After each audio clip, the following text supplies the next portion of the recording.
Okay.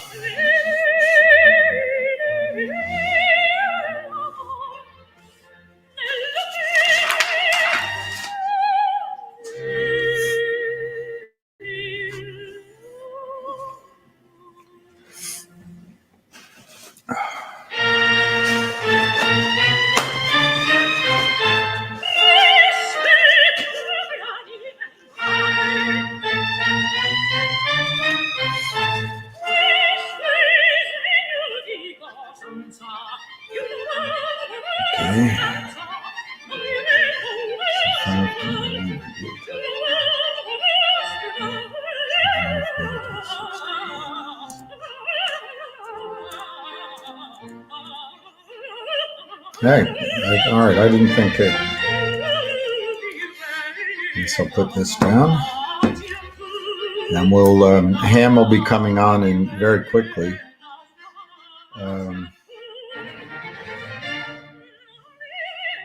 Let's go down the, Eddie, here, let me turn this. I don't know how to do anything easily. It's not over till the fat lady sings. Just remember that. Good day. Thank you, Eddie. Akira Nova, thank you. Ruby, thank you. Super G. My dad used to hold my little brother up, and before he'd say goodbye, he'd swing him around every room and say goodnight to everything. And he called him Super P because his name began with a P. I guess that was why. Well, I shaved. I know I needed to shave. Hang on, I'm going to take this call. Just hang on.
Sorry, everybody. I've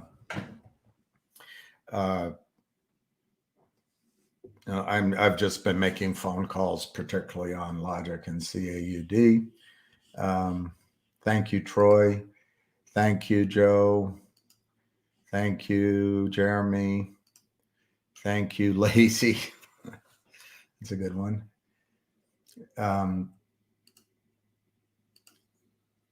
I've accepted that my computer is just good the way it is, so I'm not going to get anxious about that anymore. Thank you, Anil. Thank you, Bob. I cut myself here. It feels like, and it kind of looks like I can't see out of this eye at all. So I don't know.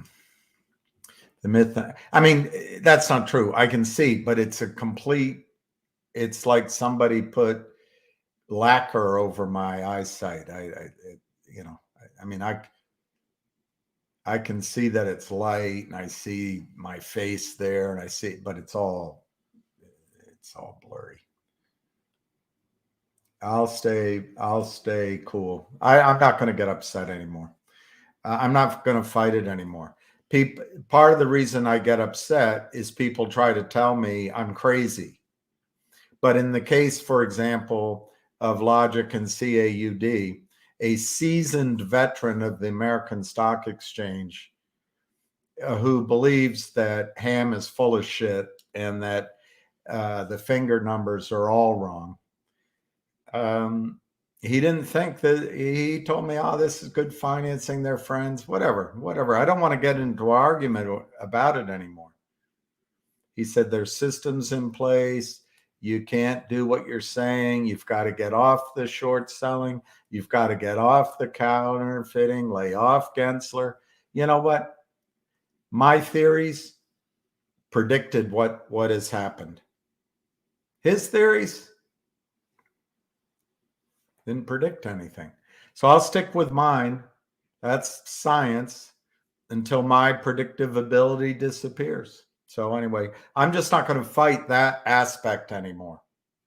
The crimes are there.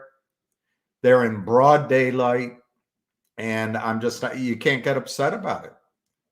The guys, I don't know if ASPA's management was involved, but certainly those bankers and advisors, I'll get their name.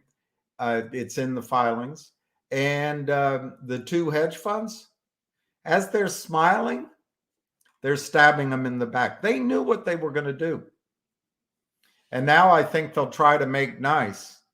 And I hope Brent is just like the Dixie Chicks. I ain't going to make nice. Not going to make nice. They're going to want to make nice and say, we'll finance you in a non-dilutive way. Well, thanks a lot. Thanks a lot. You already destroyed us. Get the hell out of here. Return our money, unwind the entire transaction because you committed securities fraud and you're going to go to jail. Or we'll get on without you. Don't worry. We still have the Data Logic platform, and you still got to meet your maker someday with a soul that has been darkened by greed, avarice. You think Jesus Christ is going to give these people credit for robbing you of $100 million? I don't think so.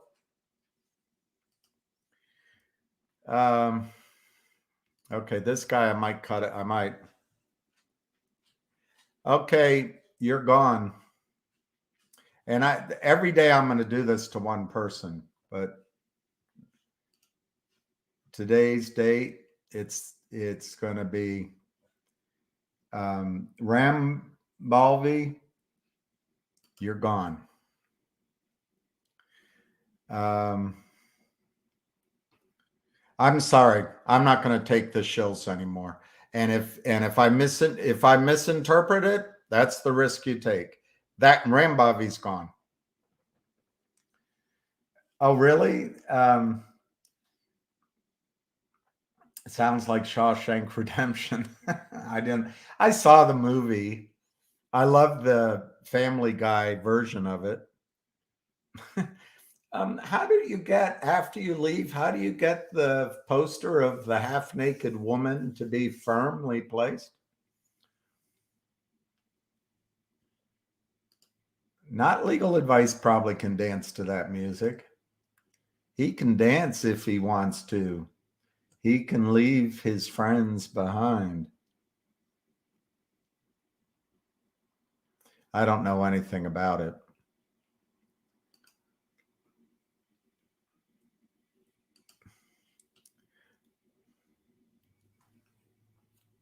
I have been odd lately. I agree with you. I've only got 2 minutes to call Ham. I think the main oddity of me was just a completely fogged brain and head. I just, I haven't been feeling well, but I kept going. I kept going. What I needed to do was stay flat on my back for probably a week or maybe 2 weeks. And that's what I need to do. So, but I also wonder, Akira, if the fact that I haven't had a drink in over 4 years, if there's some sort of chemical or anger or something other beyond my normal inappropriateness. I don't know, Akira. I don't know the name. I'm not much of a shrink, but I'll look into it. Hey, Ola. Hey, Tom. The second 2/3 of UD is supposed to be something like 90 days or maybe even 9 months. But I think Brent had intended to release that almost immediately. I'm going to tell him not. Well, I don't know. I have an idea of how to handle this. And I'm going to explain it to him. Very simple. 2 ideas, focus on 2 things. I'm not going to share it with you guys, but I'm going to share it with him. Hey, David, XRP news. They discovered a new element, Xerosation, on the moon, and they're going to the moon. XRP is going to the moon. Avid traders saying some amazing things on Finger. Well, Ham will be on now, and he'll share what amazing things you can have. Just like June 12th.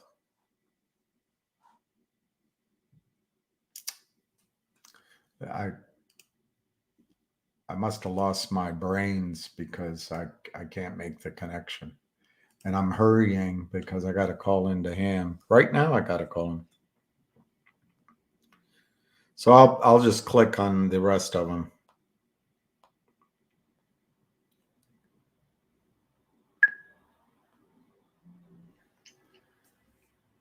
William?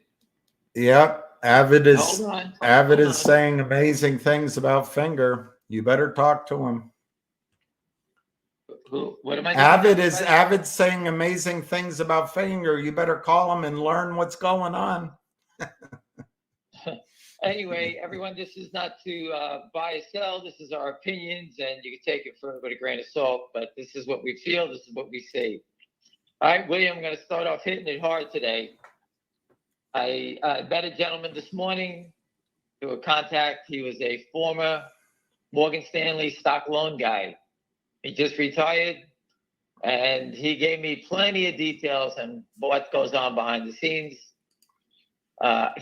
I told him about all the details of fight, and his words in one sentence was, "Keep it up, you'll get them." He said, "You can't hide forever. Someone's protecting them somewhere." He says, "In the end, they all get caught." That's what's his words. Stock loan. Awesome. Awesome. 34 years. I asked him for tricks. He said, "Did you try a dividend?" And I said, "Funny." He said, and this is what he says: it fucks up their back office enormous because they have to figure out what they're going to do when they know they have shorts and they can't deliver the dividend. He didn't tell me what they did. Of course, I guess he didn't want to implicate where he came from, but he said dividends fucked them up. That's the exact words he said to me. Right. So when he said that, I said, we did that. He said, there's not many things you can do. He said, if a company has good fundamentals and doesn't need money, he goes, that will kill him in the end. And I said, it's funny, the company we're talking about does have that, qualify for that. And he said, they're hiding the stuff, they're moving it around. He said, they're washing, spoofing. I said, they do all of that stuff. Everything we say. Again, this is not a guy trading. This is a guy in stock loan, okay, at the highest level. All right, so he knows what they're doing. He is going to, because of the introduction, so all the people who think that we're scumbags and not fighting, he's going to reach out to Morgan Stanley, to his friends who still have contacts, and see what's going on in Finger. With the borrow, I told him the rate. He goes, yeah, that's just insane, because they can't maintain that. And then I told him they're washing trades to cover it. He goes, yeah, that makes sense. All right, so he understands everything we discuss and everything we're saying on the nose. He asked me if I went to regulators already. I said the only thing we didn't do was glue ourselves to the door. That's about it. I showed him pictures of the truck. He was hysterical laughing. I told him we're going to the Secret Service next. And he goes, that's a good idea, because we talked about counterfeiting and they're in charge of counterfeiters. All right, so it was a great 40-minute conversation. And we have a friend that's trying to help us out now. And he was a former Morgan Stanley stock loan, 34 years, right? So I told him my brother worked at stock loan. My good friends worked at another firm in stock loan. So we have it covered. We have a lot of people looking out for us. We just added another friend. All right. So again, that was this morning. I came back and they were manipulating the stock down. I put up bar chart, and you can see over 125,000 was sold down about 945.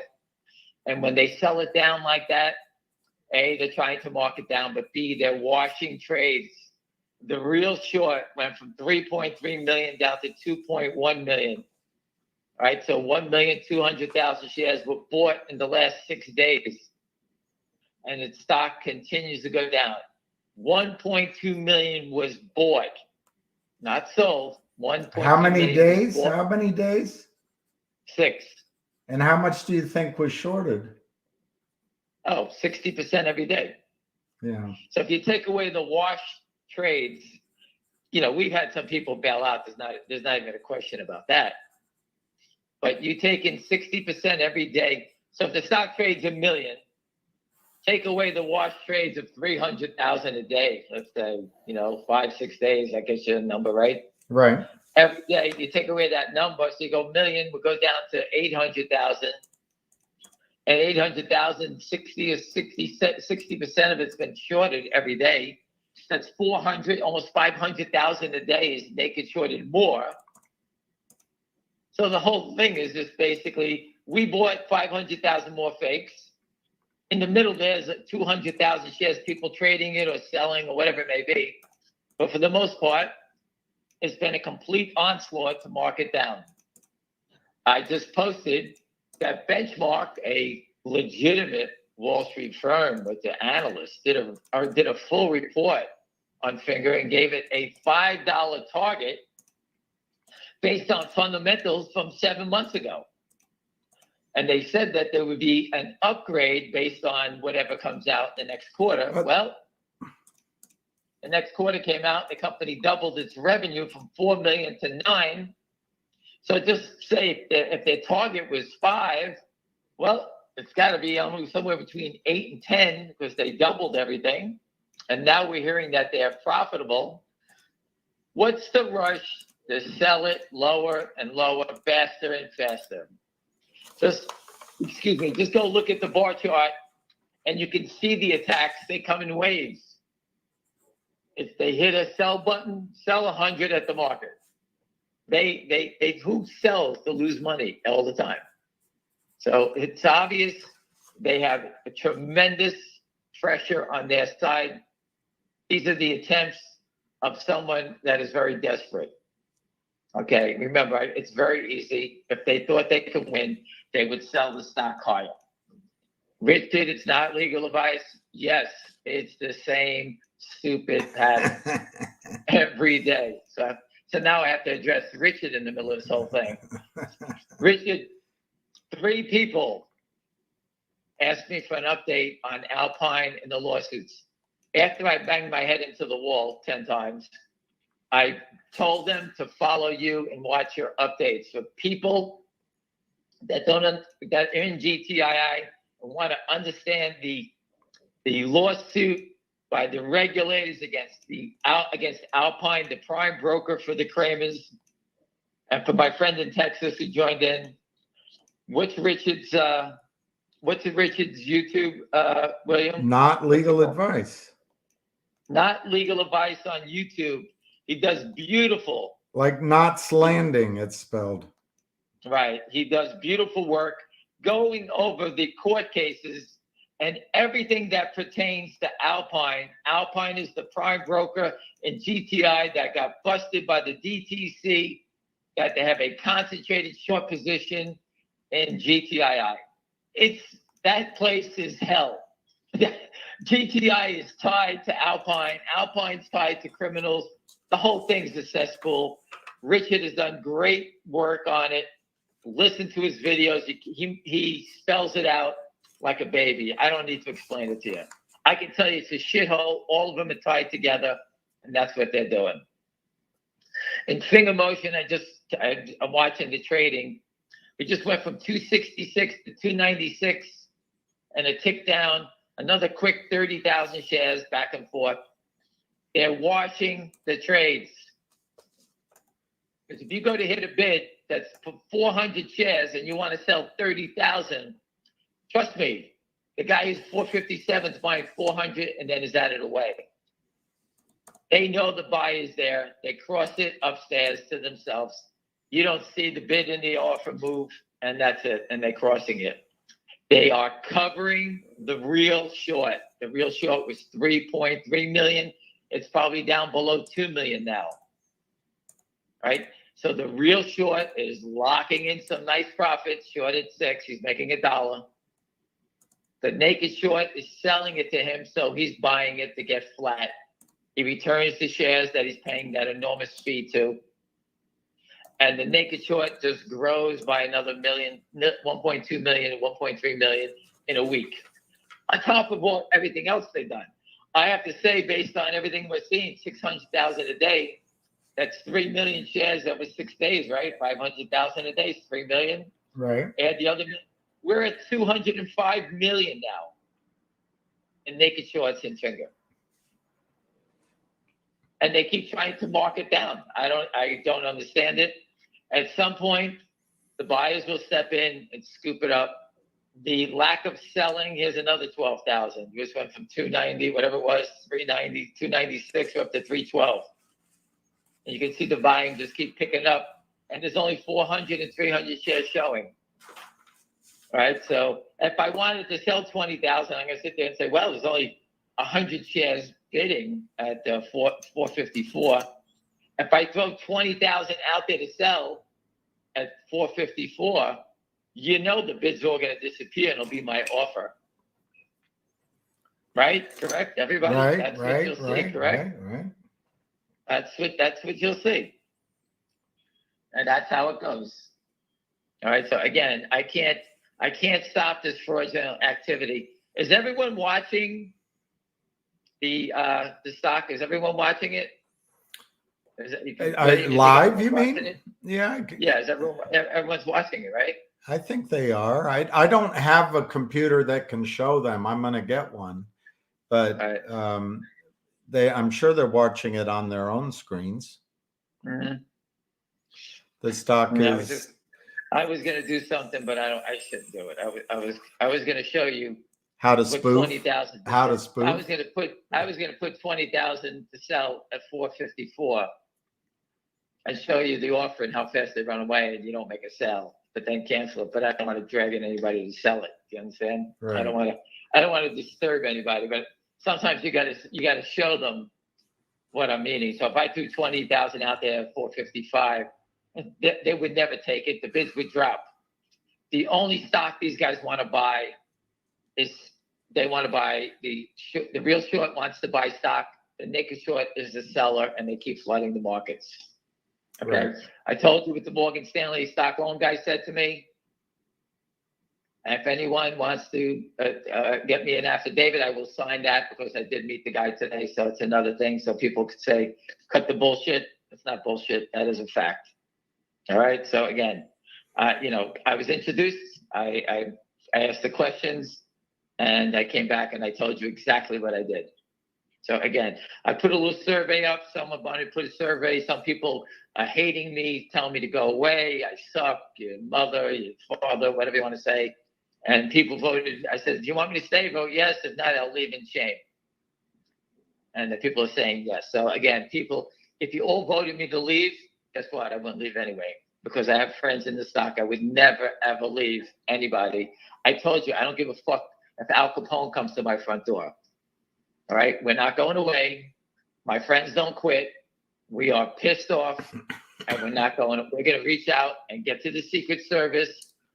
Someone reached out to me. They have a Secret Service person that's going to contact me, and I'm going to tell the story. And if it fits and they like it, I'll be in one. I can't tell you which state the gentleman's from, but they're willing to sit down and give me a shout. We know we already had the contact. So let's see what happens there. So again, criminals don't call the police, right? We call the police on the criminals. So we've been to the SEC, I don't know, waiting 12 times, the DOJ a few times, At the least. FBI. And I've been there more than you. So we've been everywhere. SEC enforcement conferences, this, that, the DOJ, the SEC, the Fox News, CNBC, the DTC. We went to FINRA. We went to, what was the name of the law firm that represents the Kramers? I forgot the name of those guys. Gibson Dunn. Gibson Dunn, representing the criminals, the Kramers.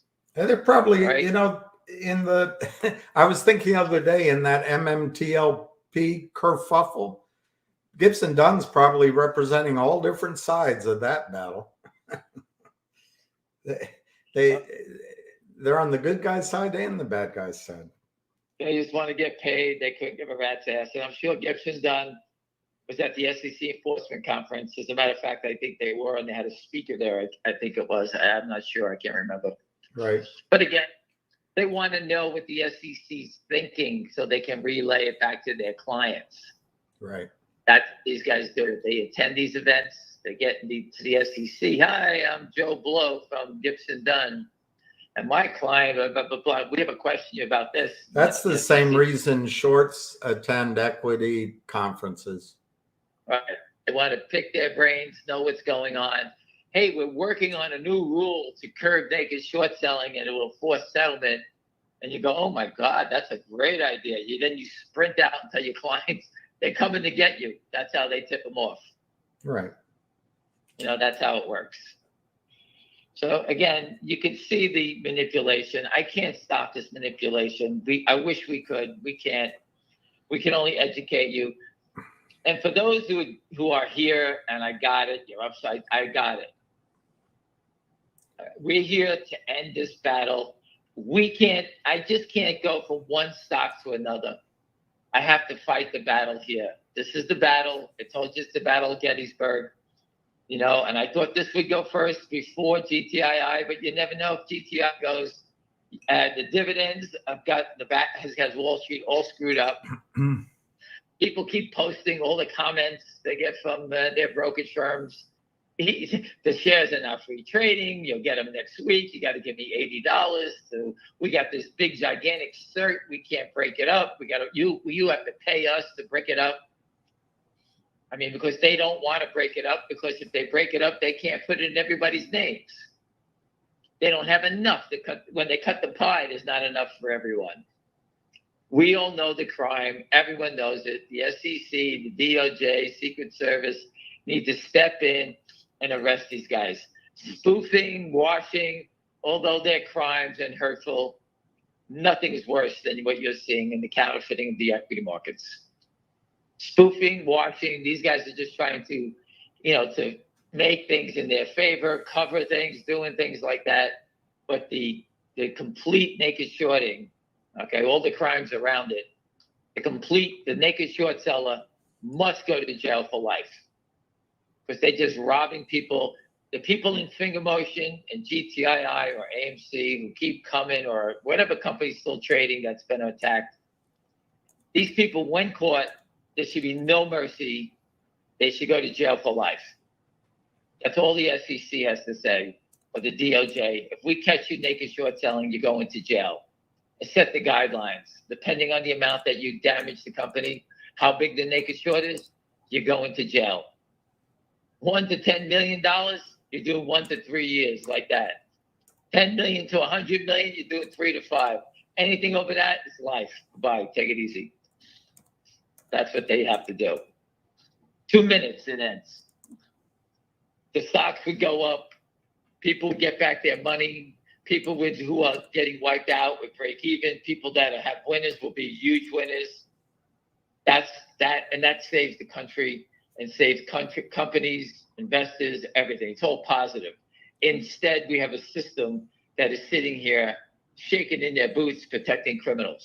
And we can't do anything about it but keep pushing.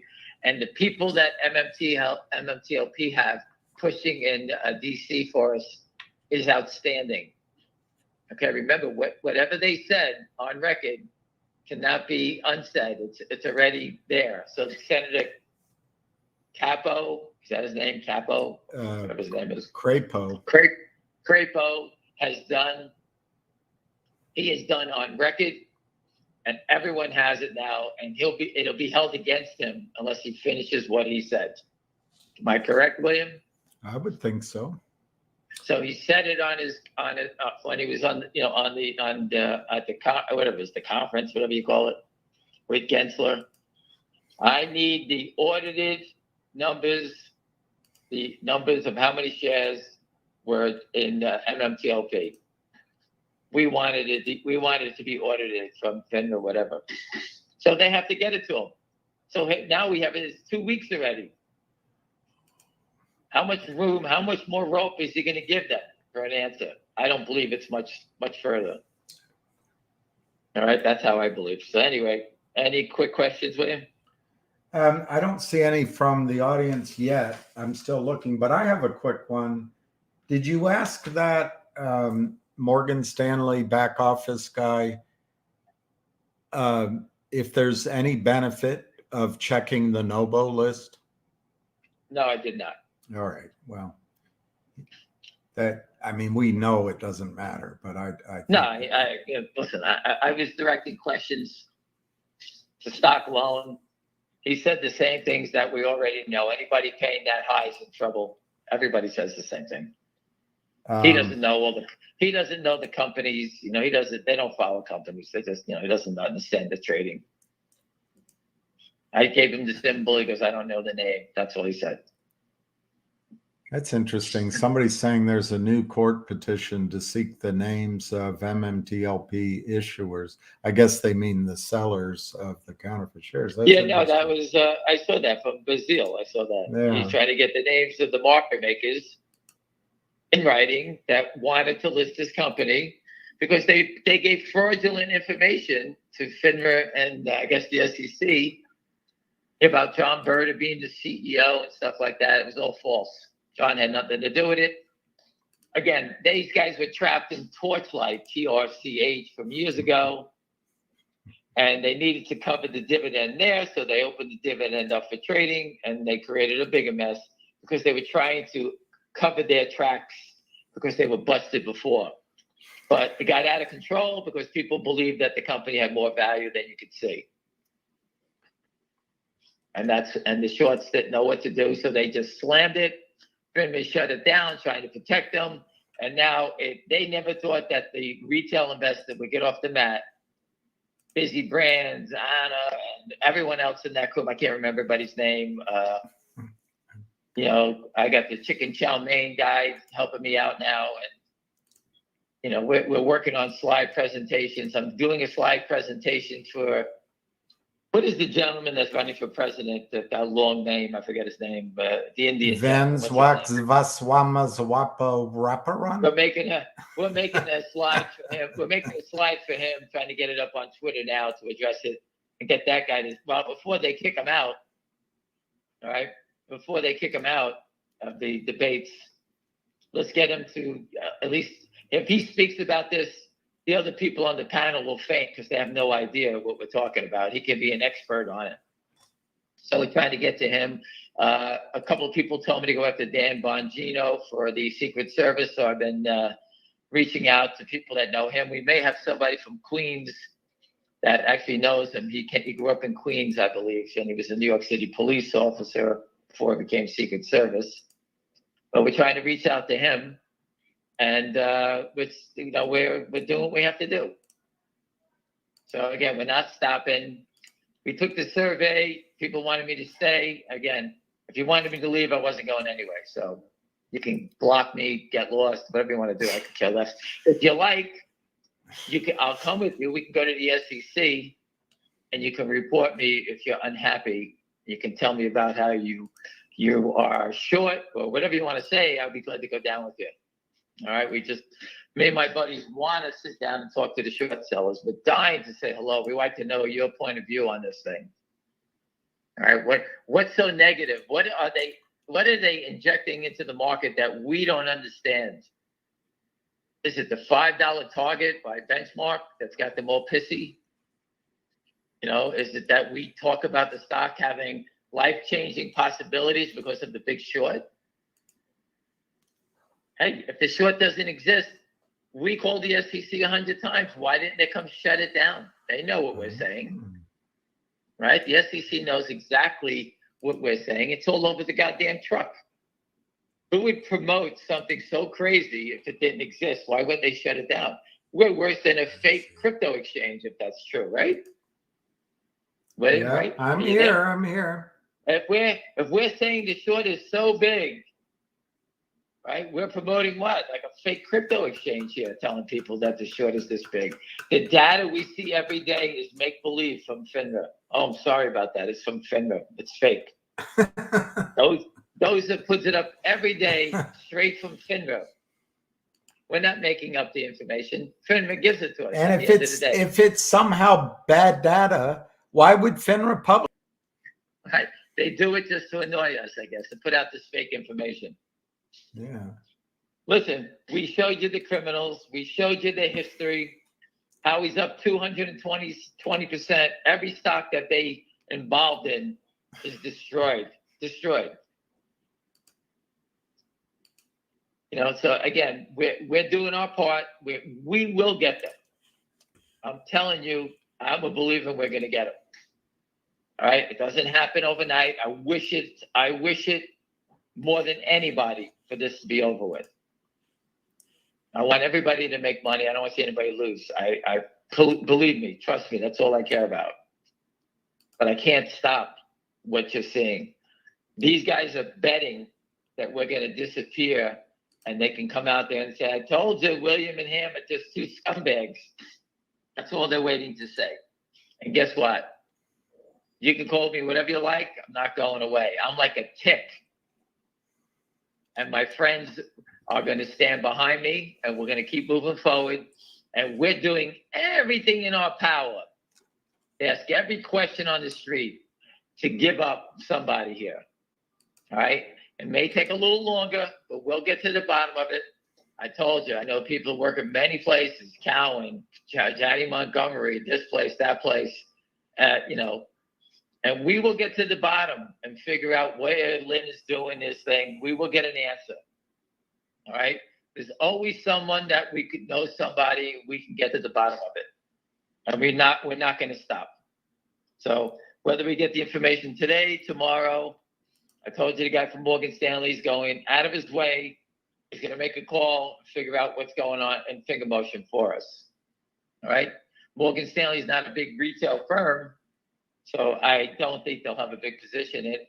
Actually, one of our big holders owns a lot of stock there at Morgan Stanley. That's a good one. Thank you for reminding me, William. Hey, I remember he's one of Morgan Stanley's biggest clients. Owns a lot of stock at Morgan Stanley. That's where he bought it through, Morgan Stanley. I forgot about that. Is news coming before November 17th?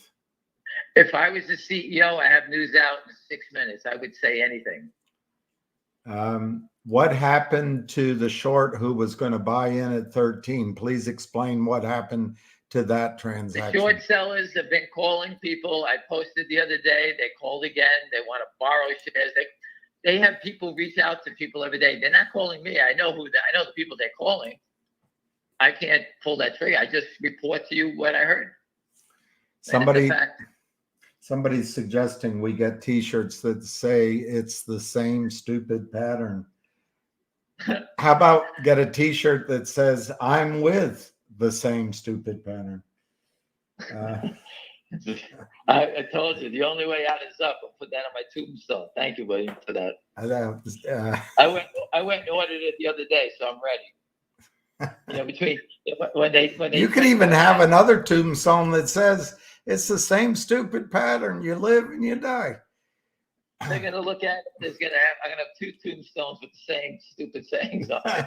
People will know if there's two people in there or one jerk. You could remember the Burma Shave ads on the side of the road. You could have tombstones that lead to your grave with all your sayings on them. I found it's so funny that we talked about this because I did meet a guy who was I don't know if people are how old anyone is, but there used to be a firm called Daytech back in the day. It was an over-the-counter market making firm.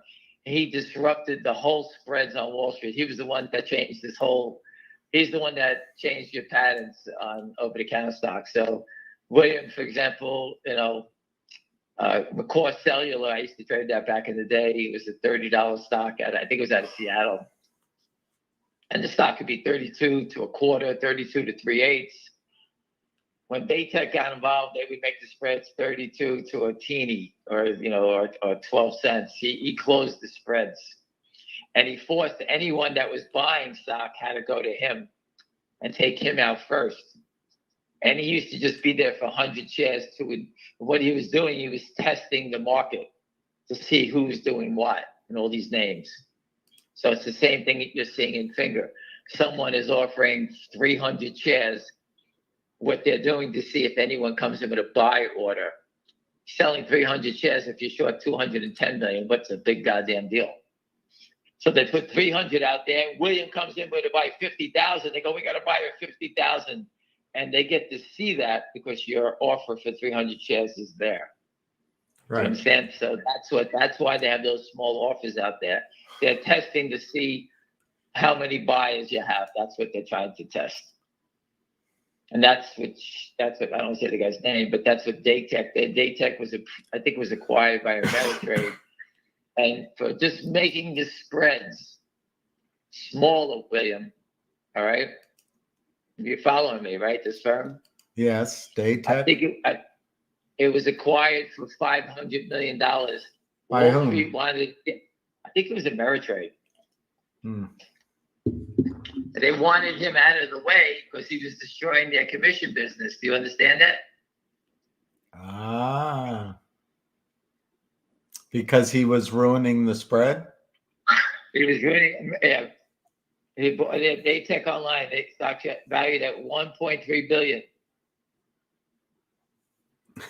Which is just a small speeding ticket to the street. Ameritrade in a deal to buy online rival Daytech for $1.2 billion. So I know the gentleman that owned that company, and he's living down in Florida now, super wealthy. And I spoke to him the other day. My friend put me on the phone with him, and I said, blank, how do we put a bullet in these guys? He says, go get the buying clerks, give them money, and they'll buy them in. And I said, blank, what am I supposed to drag them out by their hair? I don't know the buying clerks at all these firms. But that was his advice. And he was a big player. So I'm reaching out I'm pulling everybody I can in. And I told him that I will see him soon down in Florida, and I'll sit down with him, and I will really get a good answer out of him once I go over all the details and see how we can figure out to put a bullet in these guys if it's still going on. So again, I'm reaching out to everyone on the street, and the gentleman that owned Daytech is my friend. My older brother worked with him, so we know the guy very well. I used to play ball with him. But anyway, those are the people that I've been meeting and reaching out to. So again, someone's going to have the silver bullet for us. We will get to the bottom of it. And when I see him in person, he's the type of guy who would love to annoy a short seller, I'm sure. So I'll sit down with him, and we'll try to figure something out. Anything else, William? Well, there were All some, right, that's you know, good. the tip. I'm trying to ignore some of the crap. Trash Polo. it. Don't even just skip it. No big deal. So it's Listen, taking. if anybody's upset about this, get on the phone, call the SEC, call the DOJ, call whoever you like. Make a complaint. If you want to lock me into the complaint, William, throw us in there. I don't care. But Well, again, you can't piss on us where we work 24 hours a day, 7 days a week trying to end this security fraud. All right. This is showing you how big it is. Right? The shorts are trying to wash away those borrowed shares so they don't have to pay those fees every day. And they can't buy the stock in the open market because they drive the stock to the moon. So the naked short has to sell it to them. That tells you they're working and they are in cahoots together. That's two parties that are scheming to defraud people. Two. And it's the same pattern in GTII, only that short is 509,000 shares, and I'm following that one. They're short at 75 cents. I put it up a couple of times. I've been following it for months. It looks like they're short, GTI short at 509,000 shares.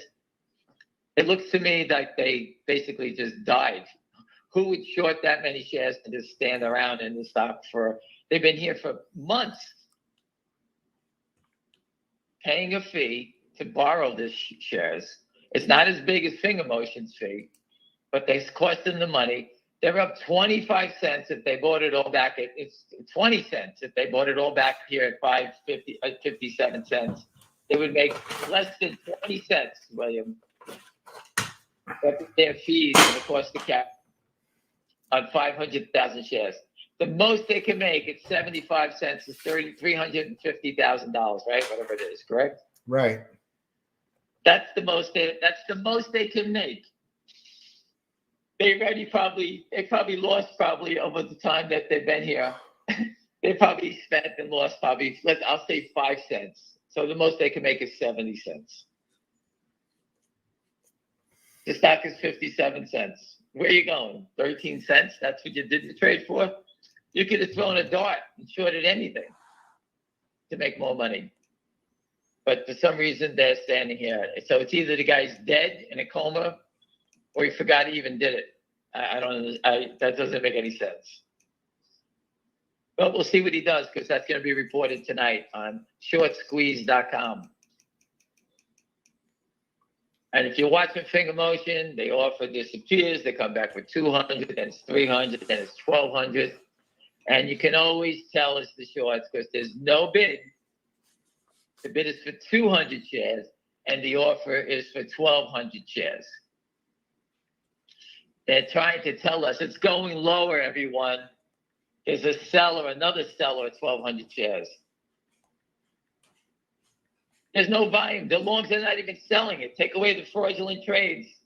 And, and here it is. They market lower already. They hit the bid. Now they got 2,000 offered at 460. Oh, boy. So William, they're trying to create that it's a mad rush to get out of the stock. That's what they're trying to create. And that's what they do with this volume. But there is no volume. The only volume. Always the same pattern. Do you think they have to be smart guys to do this? I don't know. I think it's the same pattern. They wake up every morning and it's the same play. Can you imagine what their mother asks them? What'd you do to work today? How do you make your living? Oh, we just hit the sell button. I saw the volume at 319. I turned, there were 2,000 offered at 460. I turned my head and the volume is 319 and the 460 offering is gone. So could that be a spoof? I guess a 2,000 share spoof. I guess that's what you call it, right? It was a good spoof, not an illegal spoof. That was a good one. So now it's traded 461 and it's 319 still. What did they trade? 100 share? I mean, people watching this stuff is awful. If you want to if you have time today, just call up the SEC. They have a hotline. I'll post it if you like. I'll put the number up there again on Twitter. Take the time. Take 2 minutes. We're all in the same boat. No one's going to bite you. call up the SEC, bitch and moan, tell them whatever you like. At least get it off your chest. Tell them, tell them how you feel. Here it is, the whistleblower hotline. And at the bottom of it, if you look at it, I just put it up as the telephone number. And you can see, yeah. Roger just put it up. He said, wash trade, spoofing, naked shorting, failure to deliver counterfeit shares. Mark Shorts is long. It's Captain Obvious. It's all right there. It's just remarkable that we have to keep talking about it. But if I didn't keep talking about it, people just blow past this. There's the number 202, I can't tell you, 551-4790. I just put whistleblower awards over $1 billion. So call the whistleblowers up. It goes up to the SEC. You want a whistleblow? Ask them, what the hell do you do to have to whistleblow? How do I get a piece of that $1 billion award? Well, this is, if Lynn Partners at 200 million shares at $5 is $1 billion. What part of that you could actually report $1 billion crime? Take a free shot. It pays out. It's like a slot machine. Right? If you think that's bad, go to GTI. There's 450 million there, probably higher, up to 500 by now. They don't stop. There's 2 crimes. You know everything about it. Call up, put your name on record, and say, hey, no one will know you called. I like a whistleblow. Here's the number. Call them up. They won't bite you. Ask them, what are you doing? What are you doing? Ask them if when you call them up, say, did anybody ever see the truck in front of the SEC?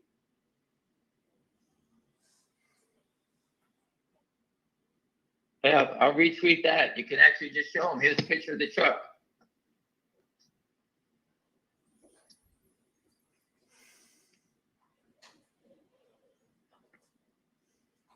If they said they never seen the truck, just send them a photo of the truck. Say, hey, would you like to see it? It's been at the front door. It's calling out toxic lenders, everything about it. It's right there. How much more do you have to do to expose the criminals? Why? William always says it the best.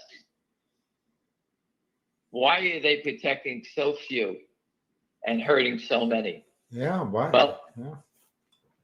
The South Korea has said enough of that, and they shut it down. Of course, everyone will start attacking them because of they're being proactive and shutting down a big part of what these guys try to do. They try to do stealing wise. And South Korea is saying, screw you. We're protecting our investors on our public company. I'm trying to look for any more stock market news, on South Korea.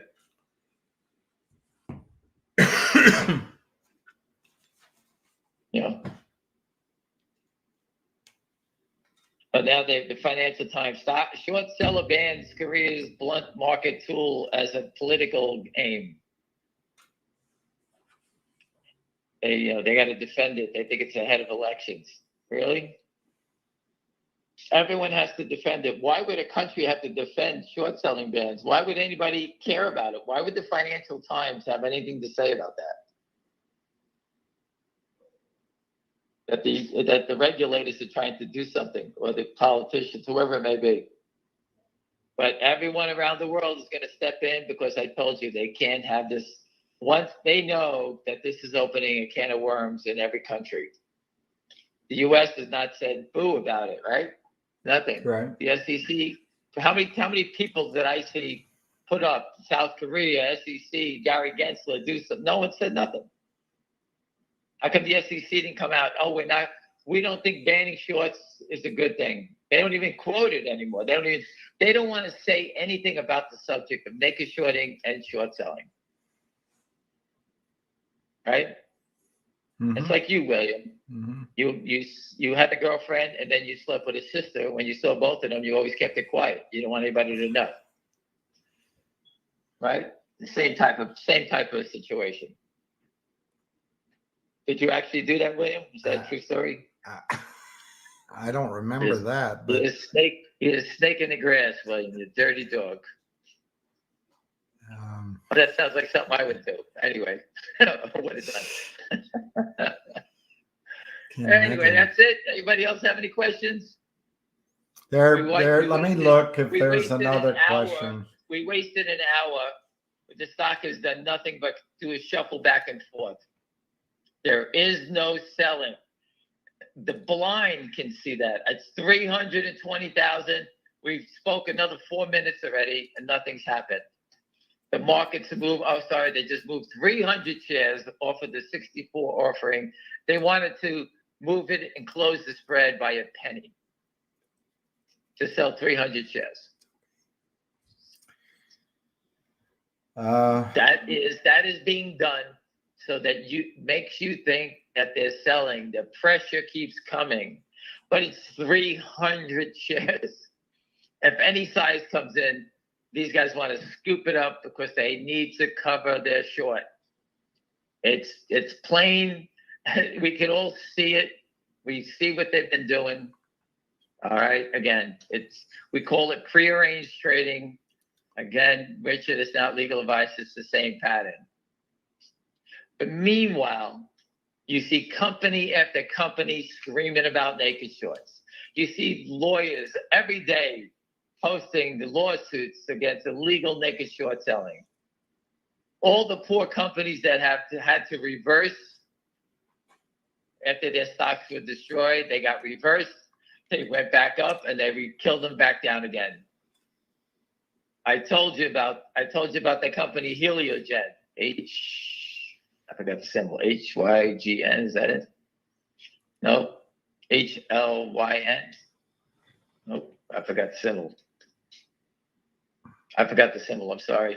The stock was 10 to 10 cents, reversed back up to 10.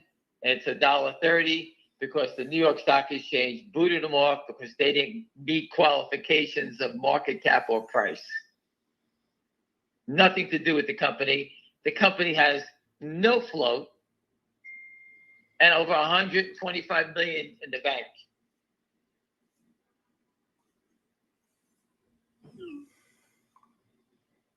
Oh, here's the symbol, HLGN. It's $1.39 today. 130 million in the bank. Go look yourself. Unbelievable. But the company. That's a company that needs some cleansing. It has no defense. I've spoken to them. I offered them some ideas. And if they come back to me, I'll let you know. But as of right now, they are defenseless, just getting punched in the face by the criminals. They don't even let it go up for air. That's how crazy that is. People always say, oh, the companies need money. Their fundamentals are no good. The company's loaded with money. Loaded with money. Go look at it, people. Harry, Larry, George, Nancy. $1.39 for $1.44. It was just $2.76 a day ago. And they knocked it down because it was delisted from the New York Stock Exchange. And I told everybody 2 days before that the company was that's what was going on. All right, so I'm talking to them. Again, it's just company after company. But again, companies go to their board of directors, they move slow, their attorneys, they're worried about the SEC, they worry about this, that, and the other thing. And while they're sitting here worried about all that stuff, your stocks get destroyed. All right, so now we just got a trade of a couple of thousand and finger. Now it's 324. No movement in the market makers, and 4,000 shares just slaps up or whatever, 3,300, something stupid. Right in the middle there. That, my friends, is either a buyer stepping in or they watched the trade because the markets didn't even move. The 300 shares for sale is still there.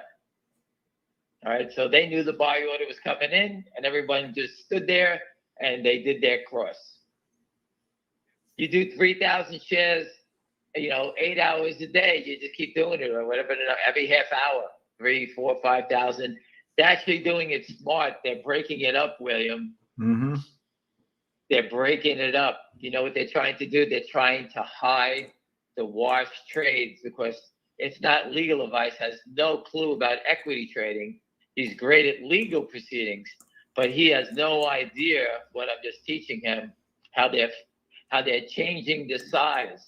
So instead of 5,000 or 10,000 share prints, they do 3,300, 4,200, 2,900, and that all equals 10,000. And this is how they try to break it up. So people think it's retail selling. It's not them washing trades. Right. Do you get that, William? I And get Richard, that. it's not legal advice. I get And that. Ace and Busy and whatever, Droopy and Dopey, everyone that's here. They're doing this stuff. It's just a head game to get you to sell. These are all tricks. Tom Ronk said it a long time ago. These guys got 100 tricks up their sleeve to try to get people to believe the stocks, that what they're seeing is not real. Every trick they're trying. I told you my trick. I jammed this thing up. I've been going in with bids, not make a sale, jam it up to 6 or 7. Everybody was screaming, it's going. People go buy it and then pull the plug on it and let it drop back down. That's my trick. That's what I would do. If the SEC's listening, give me a job on a trading desk. I'll fuck everybody out of every money. They won't even know what happened. That's how fast I'll do it. And I'll leave this stock and I'll go to the next one and do the same thing again. But these guys cannot do it because they don't have the money to meet the margin call. And they're afraid the thing will just take off and run on them. That's what their problem is. But I can show us how to rock. Listen, guys, anyone starts with fun, put me on the desk. I'll rip off so much money in a few weeks, we won't have to work again. I'll bring my friends in. We'll show you how to do it. I have a guy with the fake stories always down at the end of the desk. Hey, what's the symbol today? FNGR. Yeah, they're no good. They're fraud. Hey, no problem. Put it out. That's what I would do. It'd be Let's easier just start a fund and make everybody's money back. That's why you should just destroy everything. Yeah. It's very easy to push a boulder down a hill than to push it up the hill, right? So the pushing a boulder down the hill is getting people to sell. It's easy to get people to sell. It's hard to get people to buy. You know, I called William up to buy something. He's like, oh, I don't know. I got to roll some pennies. I don't know if I could do it today. Come on, William. It's Apple Computer. Well, we're only allowed to do it once. The criminals, they just do it over and over and over again. And that's it. So people that, if a long seller sold his finger, he can't sell it 9 days straight. How many days are you going to sell it?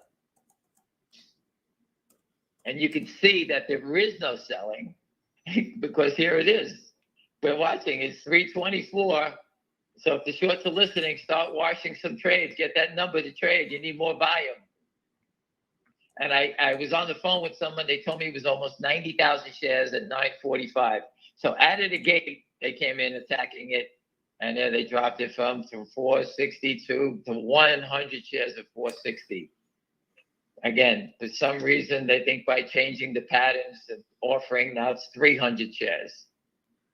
And if you tell me this is a computer doing this, you're out of your bird. The computer would be insulted doing this. This is someone like Richard is not legal advice doing trades like this. Since he's a lawyer, he has no idea how to trade. That's how stupid this is. It's like the equivalent of Richard. It's not legal advice. Is now a stock trader. He's moving markets around, doing all this nonsense, and he thinks he's getting somewhere because no one can figure out what he's doing. It's the same thing. They have an idiot running the show here. The stock isn't even trading, and they're moving markets. All right, from my buddy Wade in Texas. I hope you understand this, Wade. You do. All right, now it's 500 shares. They're scaring us now. Whoever's offering, they're sitting here. Let's make the offer bigger. We go from 200 to 300 to 500 shares. And no trades. All right, so I anticipate there'll be something else. Now it's down to 400 shares. The one guy jumped off. That was Richard, not legal advice, canceling his 100 shares at 460. Anyway, I just wanted to rehash, told you what I got there. We're reaching out to Secret Service. We do have an attempt into Secret Service. Someone has set up a meeting with me. I'm willing to go wherever they tell me to go. I will go sit down with them. If anyone does know anyone at Secret Service, please reach out. Dan Bongino, if anyone knows him. I told you we have a connection to Queens. That's where he's from. And it would be my pleasure to go to the Secret Service and help roast these people alive, especially since they're giving me death threats. I'm sure the Secret Service and the DOJ are going to love when they hear that. On top of everything else, they threaten to kill people. And remember, if they do make me disappear, all the bashes, grab them all. Remember that. All the people, they all have ties to the criminals. So again, if I disappear and you find me floating somewhere, you remember who to get. Put them away for life. Besides stealing money, put them in jail for murder. All of them. They all conspired together. They all work together. We'll get together and play reruns of every call. It's okay. Listen, I got my family and friends here. I'm not going away. I told you before, I don't give a shit who comes. I could care less. So again, I'm doing my best. Everybody, please, if you do know someone in the Secret Service, I know my friend in Atlanta does, and he hasn't checked in yet. He told me he had a connection to Homeland Security. He had Homeland Security. I'm sorry. So I got to go back to him and revisit. He had Homeland Security. Anyone has Homeland Security, Secret Service, FBI, any of the criminal ends of the regulators, we want to speak with them. The SEC, fuck them. We'll just insult them to death.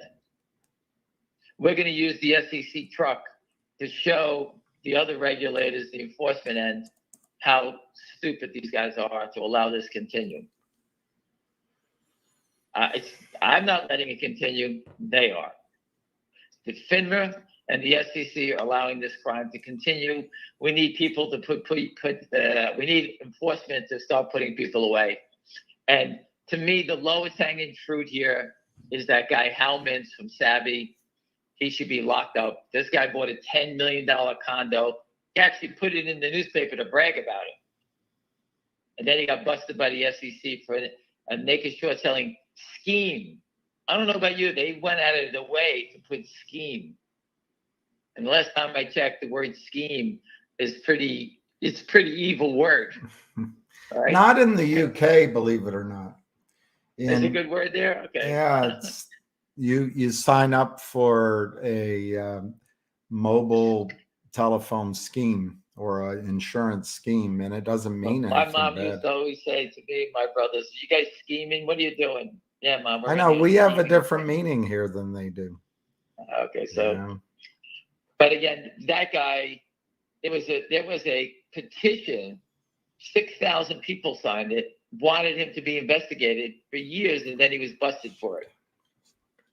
So we're all not that stupid. We can all see the criminals living around us, and the regulators took their time. But Savvy is 100%, since he was exposed already and busted for his naked short selling scheme, the DOJ, Secret Service should arrest that guy and put him in jail forever. Number one, how did he buy a $10 million condo? Where did he get the money? Where's the paper trail? Let's see that. Did he hit the lottery? Because unless he hit the lottery, buying a condo for $10 million means he's probably got $30 million in the bank. All right, because you need money to support that purchase. All right, most people get a mortgage on the house and take years to pay it off. Just think about this character. He's got to buy a $10 million condo. What are the fees associated with that? Taxes, right? Yeah. He probably can't even keep the lights on.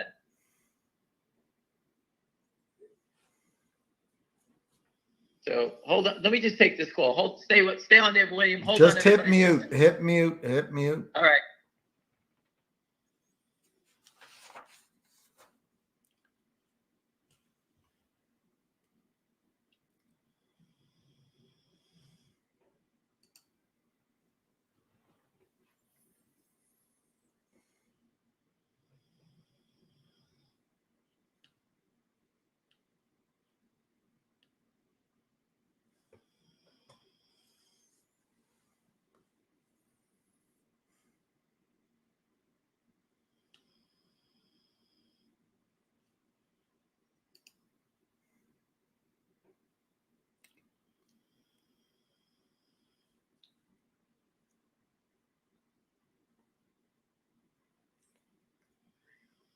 Once the real short transfers its position to the naked short, won't the stock be dead because there will be no more fake volume? Um, I, I mean, if you assume the short stops selling, and that's All right. enough. So that was a great call. And I don't know if I can actually release what I just heard, but we spoke about Capybara and their research. And we spoke about the attorney going after the company that hosts their website where they get to pay. And I believe that our side's got all the information about our friends. And I'll wait for them to release it. All right. So we actually know the identity and where they're from. Yay! All right. And they're closing in on them on all different ways. And you're going to be surprised where these guys are bashing and writing these stories from. We live in North America. If we look way down below us, what's the other America called? Central America? A little below that. I knew what you meant. That's where they're from.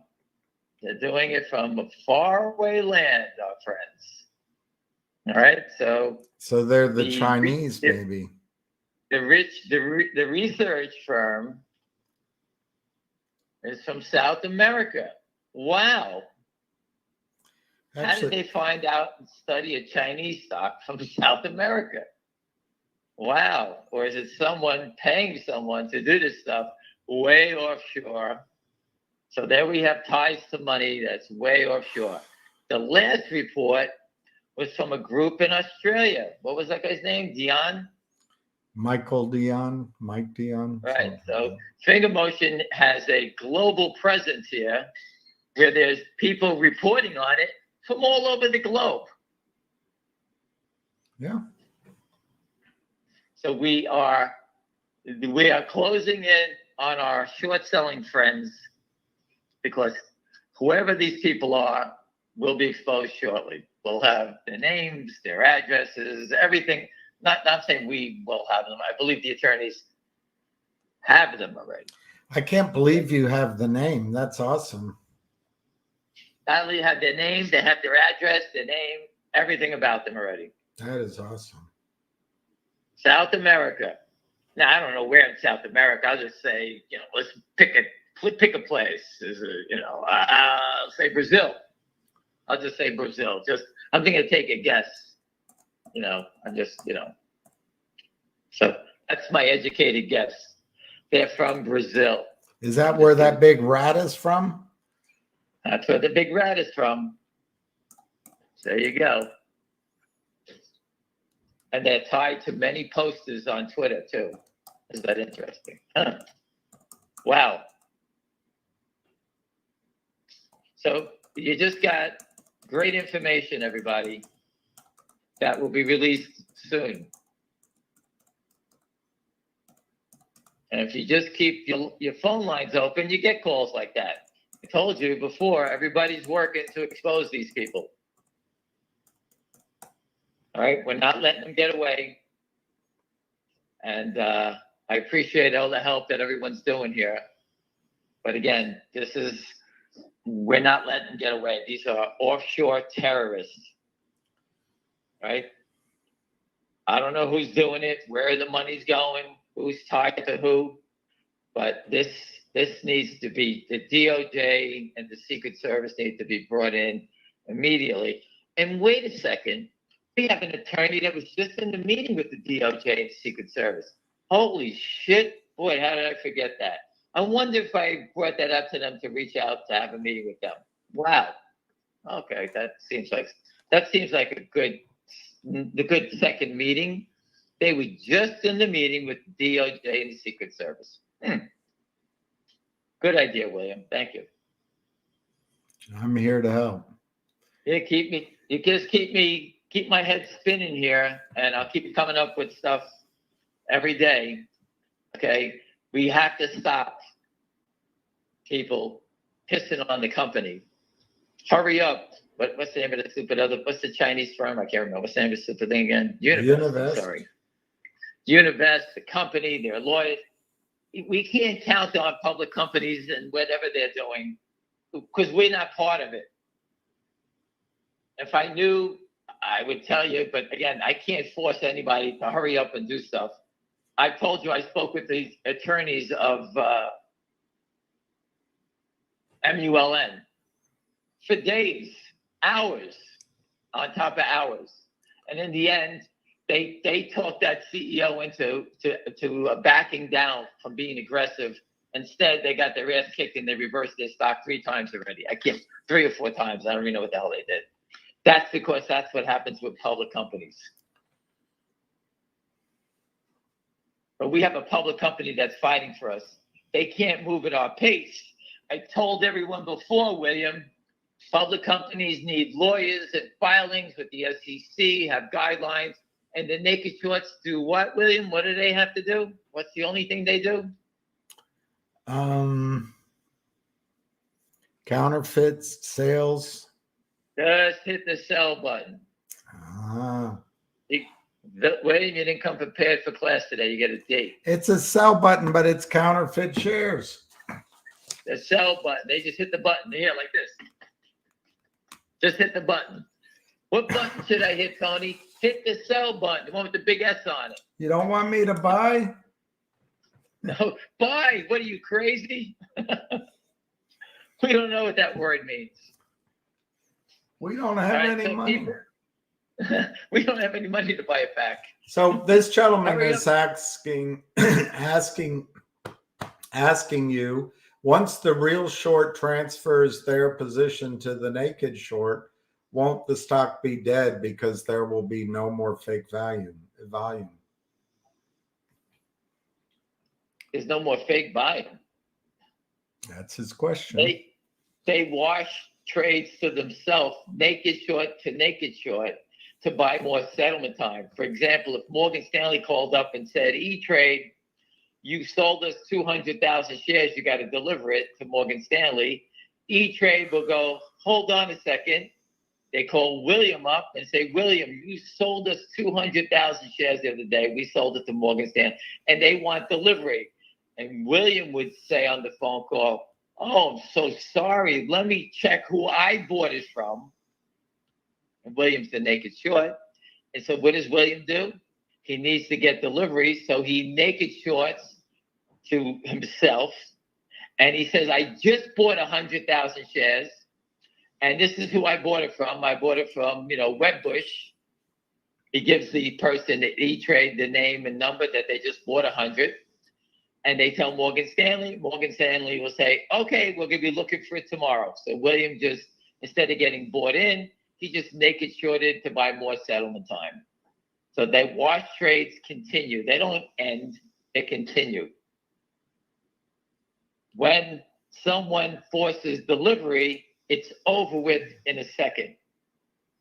And you can see that the price, anywhere the stock starts to move up, that's when they're in a panic because they cannot meet the margin.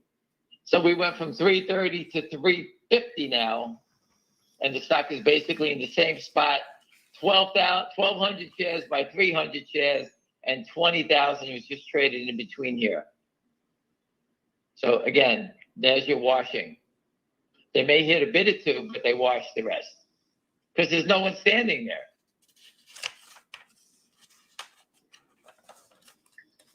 All right, so now we got information from stock loan people, from Morgan Stanley. We know Capybara's name, his address, where he's located, and there'll be more subpoenas and stuff flying around to get the big rat, right? Right. And I'm sure once the press release comes out and talking about how these reports are coming from South America and where are they coming next from? What's down below Brazil? What is it? where the English fought. What was it called? Antarctica, Falkland Islands, The Falkland Argentina. Islands, right? That's it. Right. That's where the next report's coming from. And then soon we'll be getting them from Mars. Finger motion downgraded. Martians say so. That's the next one it's going to say. They might as well just be moronic about it. They're moronic as it is. Keep going. No wonder the report made no sense. That's some idiot in a hut in Brazil writing it. Dirty Mayo used to have the guy's name that was doing the stuff out of Central America. I forgot his name. Tony Riles. That's his name. He's from Pat Burns' time. These guys all do it from offshore. They're terrorists. The DOJ, Secret Service need to look at this, people. These are counterfeiters, but they're terrorist organizations getting the money. Where does the money go? Someone needs to follow the paper trail. As far as I'm concerned, they're taking the money to kill Americans. One guy's saying to me, I don't know if it's true, but 500 million of the AMC shares were out of Brazil. That's what he's saying. I don't know if it's true, but it's interesting. Listen, if he said it, you know what? I believe it. So foreign countries are looting the U.S., looting it. I'm going to ban not legal advice permanently, because he's asking, is it a different pattern today? Is there any naked shorting? When will the squeeze happen? Price prediction by Friday? I would tell Richard that if I had a gun and badge, we had a few people with some jackets that said DOJ or FBI, whatever it would be. In 3 minutes, we kick down every door and drag people out by their hair. All right, I won't drag them out, but I have my friends drag you out. That'll be over within 3 minutes. That's how fast. And once we hang them upside down, they'll start telling us who their friends are in a second. And I don't know if they do that anymore, but that's what I would do. These guys are criminals. They're stealing from nurses, firemen, policemen, military, you name it. Today. People that save your life. If you, God forbid, your car, you get in a car accident. First responders, hey, how you doing? What you doing? We lost all my pension money today. Our stocks all got killed. Oh yeah, I'm going to pick you up. You're a hedge fund guy. I would kick him to the side of the road. All right, I told everyone about Dr. Aziz, a very famous oncology surgeon in City of Hope. He's been on Twitter, great guy. The guy's money gets stolen like it's nothing. The guy works, he saves people's lives. Thank God I'm not a surgeon, because I would ask 100%, what did this guy do before I operate to save his life? And if they said he was a hedge fund, I would say I refuse. Go get somebody else and walk out. Take a walk. But he's not that type of guy. He saves everyone's life. He works his ass off, saving people's lives, and they steal his money. Him and his family need to suffer, because this poor guy works in an operating room, saving people's lives, 7-hour surgeries. He's talked about it, 7-8-hour surgeries, saving people's lives. And what has his payback? The SEC looks the other way for him saving people's lives and to help his family get robbed while he works, and they steal his money. I'm just saying, he's a doctor. It doesn't mean anybody else who does any other work is not valuable. But I'm just giving you an example. It's a disgrace that I have to actually hear people tell me what they do and how their families have been destroyed over this crime. I hear it all the time. You guys don't hear it. I get it. And I'm sitting here and I have to watch it with William in real time, watch these guys manipulate shares back and forth while the SEC, FINRA, the DOJ, Secret Service, and whoever else is protecting us do nothing. And this is only 35 years of it going on. Everybody knows. The economists, the SEC chairmen, everybody knows about it. Congress, senators, littered. South Korea's even told you they're not allowing it to happen anymore. So instead of applauding South Korea for protecting investors and public companies, you get people coming out there saying, this is no good, this is never going to work. Why are they doing this? Who cares why they're doing it? The only motive is to protect shareholders. But yet, finger motion, every day we have to watch the whittling, selling, never ending. There's no selling in the stock. It's manipulation. That's all we're watching. And I know it sucks. It's down 20 cents. I got it. And my friends own a lot of stock, and it hurts everybody. But we all know it.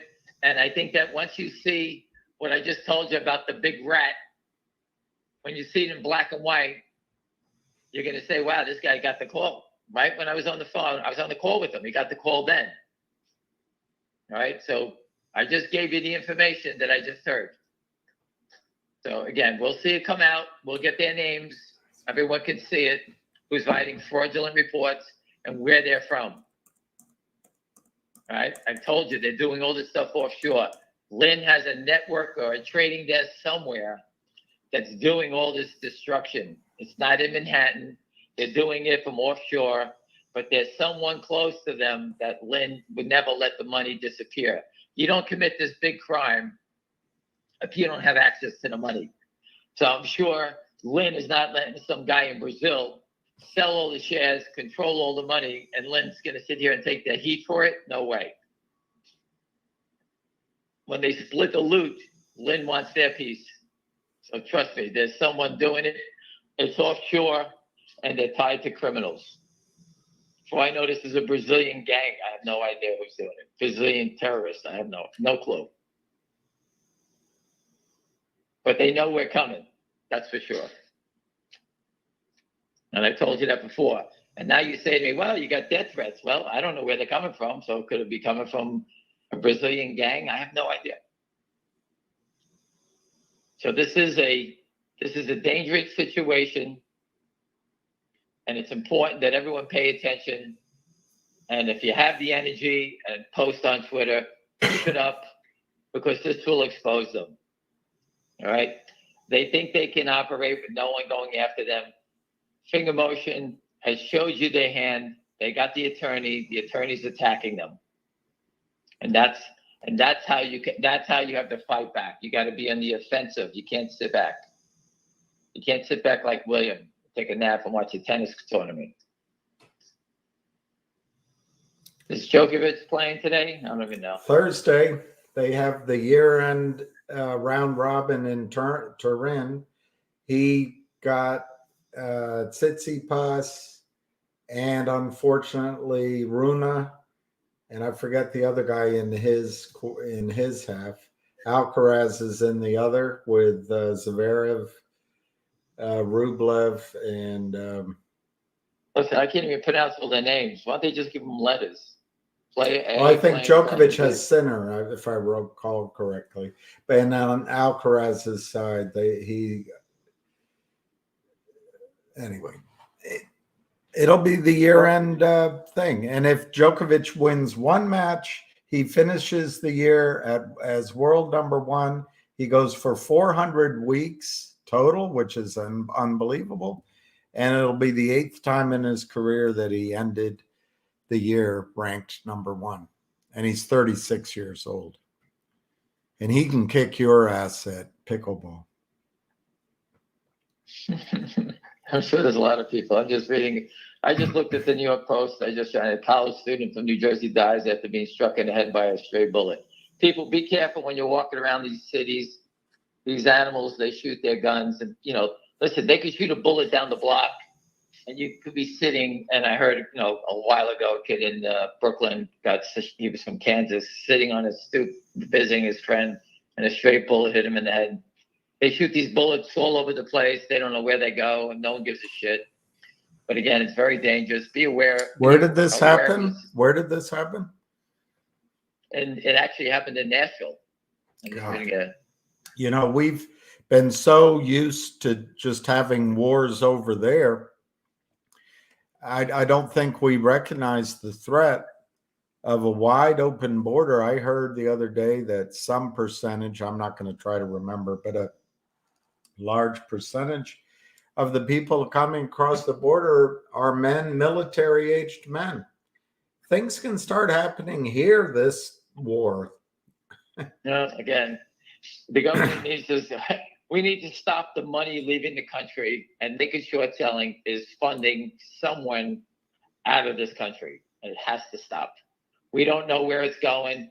As far as I'm concerned, they're terrorists, because we need to know the paper trail. Prove to us we're wrong. Follow the money, follow the sell tickets. I don't know how the government allows these things to go. It's remarkable. Remarkable. All right. And they're not stealing your money, they're stealing everyone's money. So again, this is a fight we all have to go through. You don't have to buy the stock. I don't really care about that. But please repost, call the SEC. If you have any connections to Secret Service, FBI, DOJ, please reach out. We'll be glad to sit down and show them all the information we have. And let's try to end this and expose these criminals.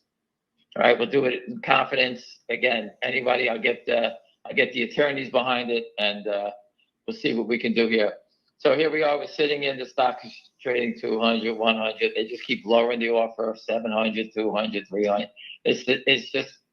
I call it the cha-cha. The naked short cha-cha. All right, Richard, it's not legal advice. What you're seeing is all nonsense to mark it down, and hopefully, buyers will show up. They show up when they show up. If no one's showing up, they're just moving it back and forth. That's all they're doing. And we can't stop it. We're going to report it. They will get caught. All the shares they sold, they have to buy back. And the subject, that's how it works. They can play all the games they want. At the end of the day, everything they sold has to be bought back. And someone said to me, well, these things don't work. Well, Overstock went from 30 to 3 to 128. GameStop went from whatever, I think it was like 40 bucks. It went down to 3 3/4. It was basically going on the heap, going out of business. What did it do? It turned and went to 500 and plus. AMC was below $2, I think. I wasn't following AMC at all. But AMC was below $2. It went to 70. These things do work. We just don't know the second they have to buy it in. We just don't know. So there's a big print. Now at the 369, they just did a nice cross. It was 350 something. Now at the 369. Someone can text me how much that was. I'm dying to know.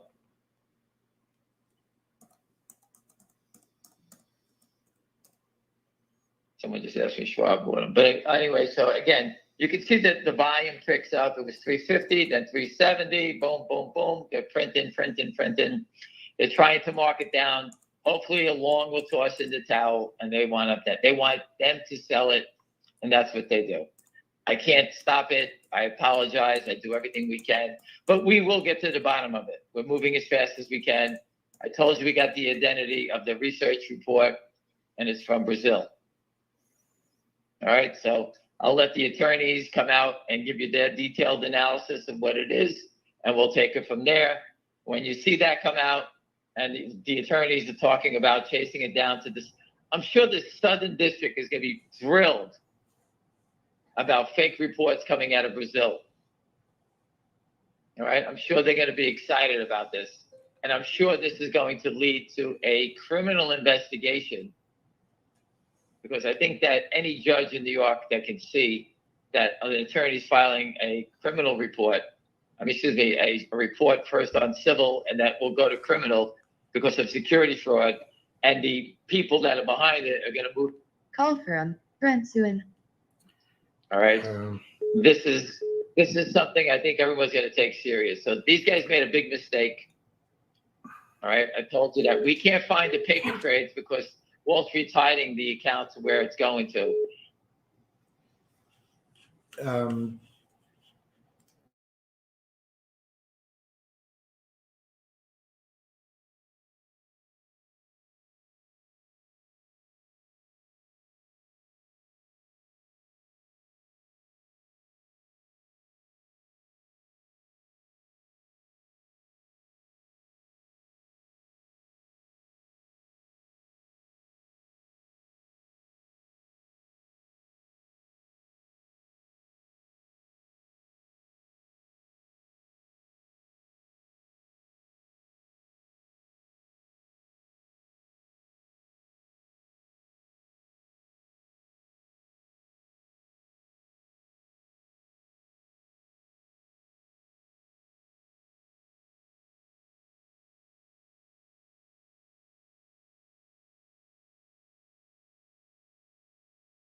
and there's not, and the markets are still the same. It's just 200 by 200, 200 by 100, same nonsense. Are you okay? You still hearing me? Yeah, we can still hear you. But with this other speaker, I don't know, there's something wrong with the anyway, it's fine, they can hear you.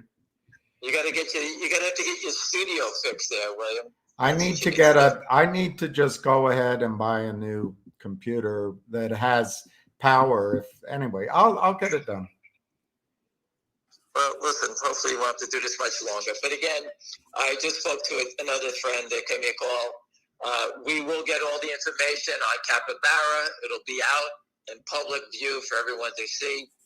I don't know if it's in a legal document or a press release. Something will come out explaining everything that I don't know. We'll figure it out. I guess it'll come out. They'll get their names, their addresses, who they are, where they're tied to, blah, blah, blah, blah. They'll present it to the Southern District of New York, to the judge. And we will attack that this is counterfeiting terrorist groups coming out of South America of finger motion.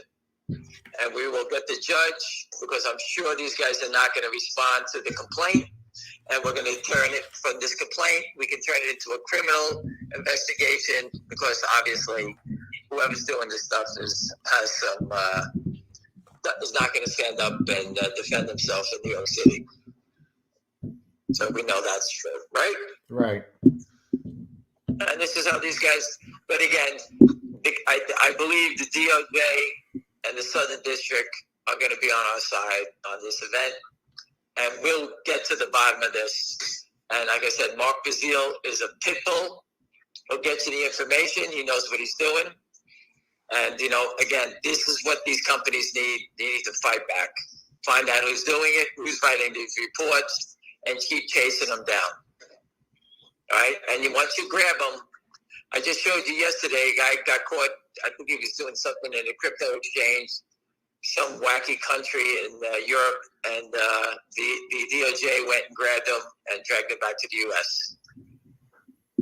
So the U.S. has a big reach. When they want to grab somebody, they get them.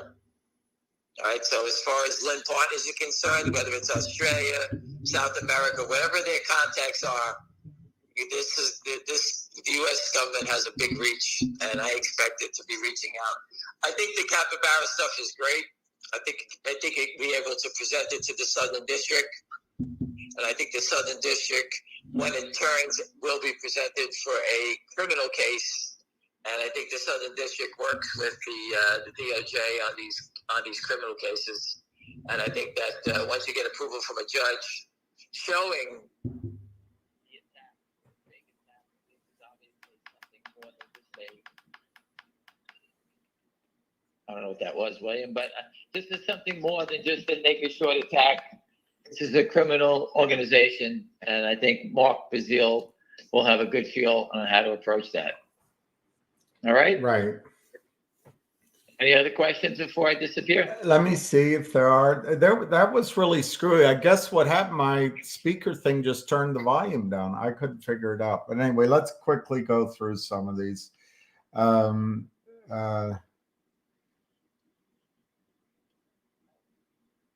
Let's see. Not legal advice says, can you imagine Ham as a surgeon? Oy vey. That would have been good in the Civil War. Just chop that off. Don't worry about it. That's not working. Cut it off. It still works. I shot in the left arm, not the right.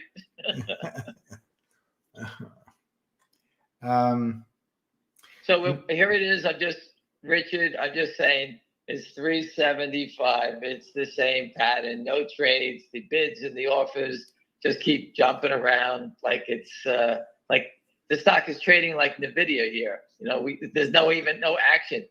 I have to just bring up NVIDIA because I check on it everywhere. I'm not trading it, but I study it. It was 500.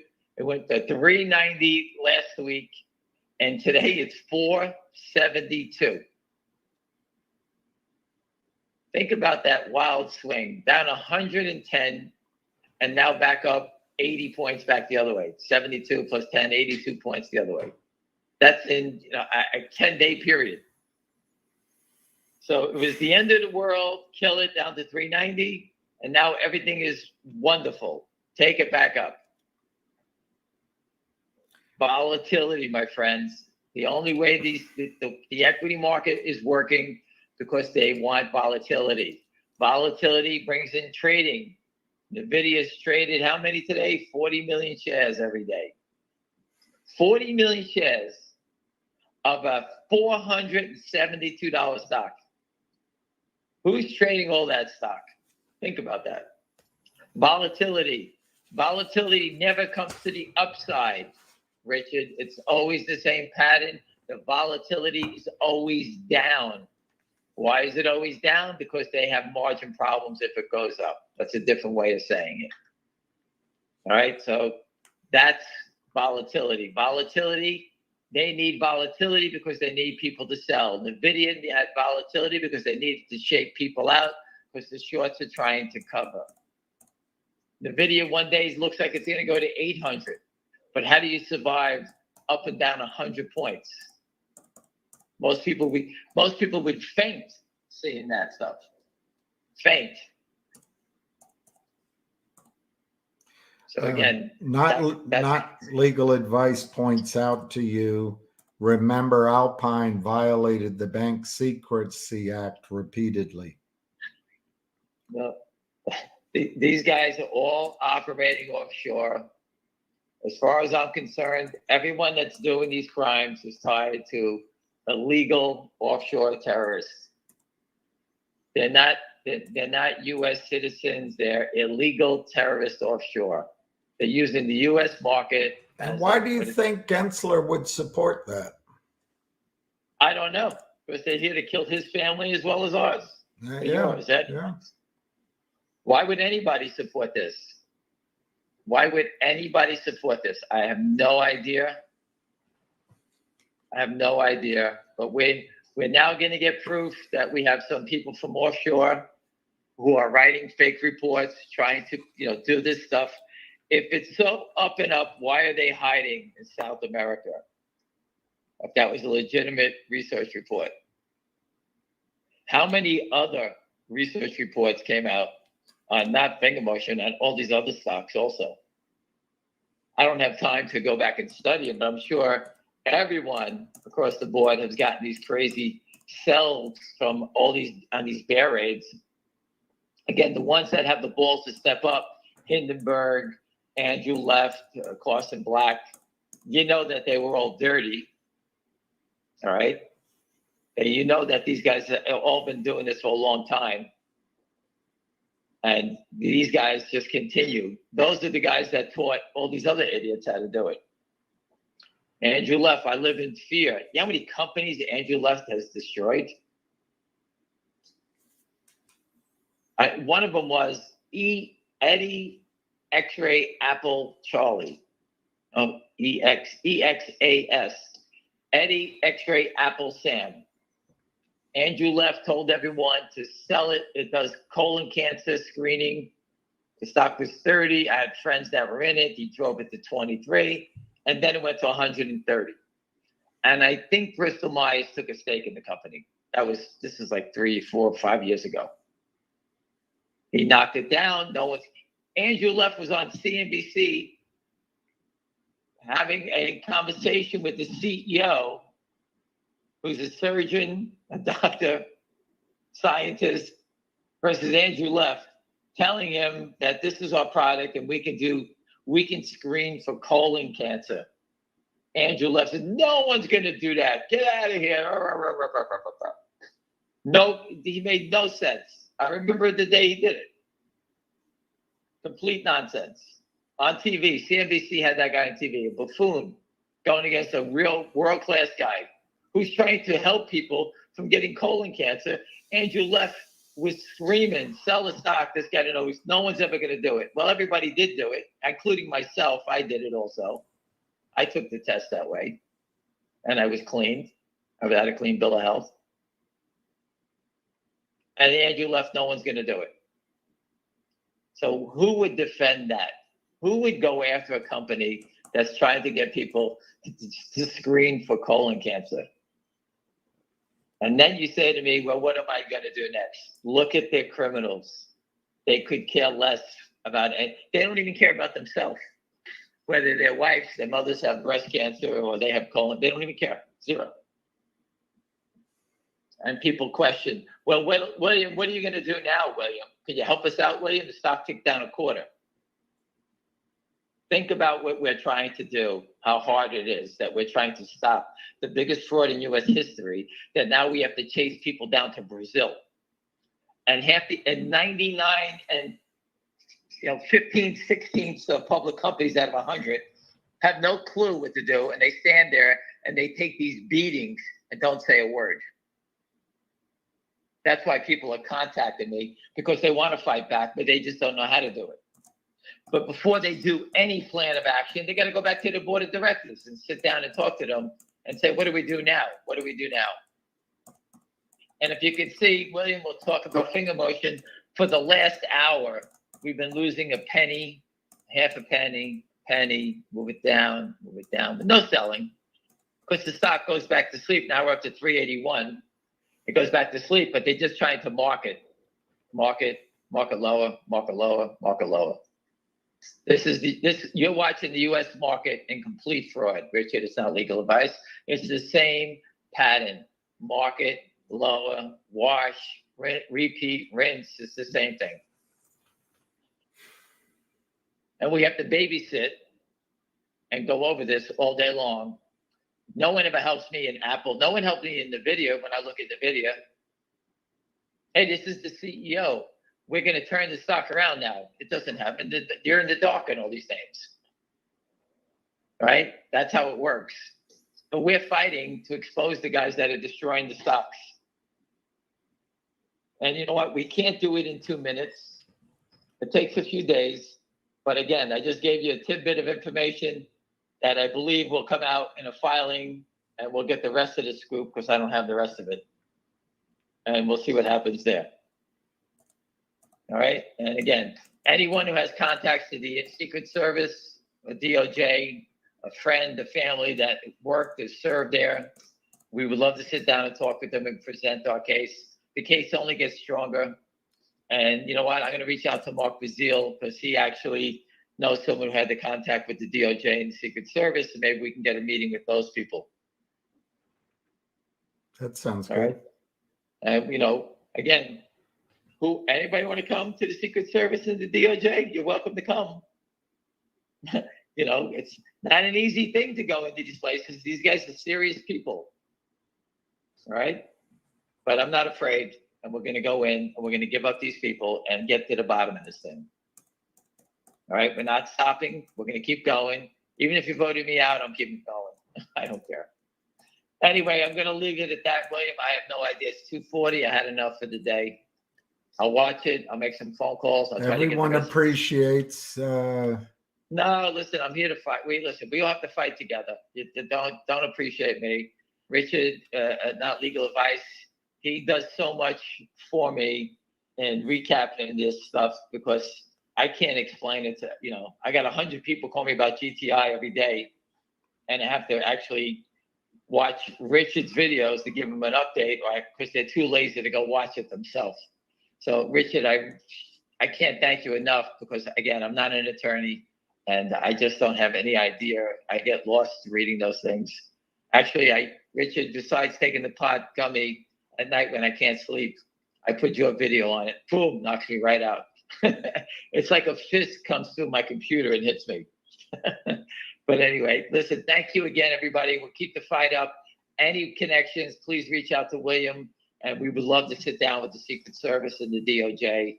That's all. We want to come into friendly hands, and this way we could tell our story and get it off our chest. All right, everyone, have a great day and keep your heads up. Thanks, Sam. Yeah. Call ended. All right, I'm going to quickly thank you, everybody, for listening to him.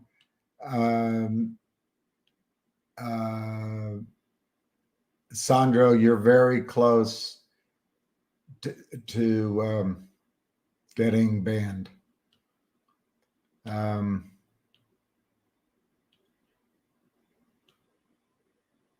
I do feel much better. I still have a little bit of flutter in my throat, but the big thing is the pressure in my brain is gone. That that anyway, I feel a lot better. I was on the phone with Brent's son quickly. There, I think there will be actions taken, but I can't talk about any of it. I did get screwed up from a different call.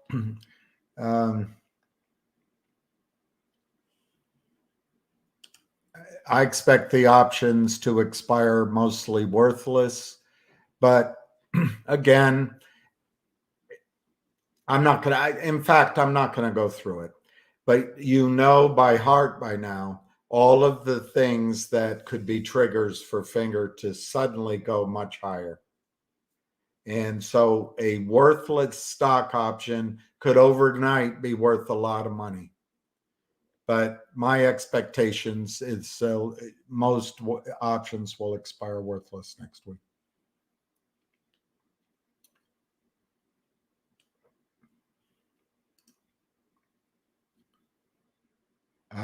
You know that answer if you've been on here. I don't remember it. A couple of people put it up, but I think it was a year. But I don't. That I'm just. I'm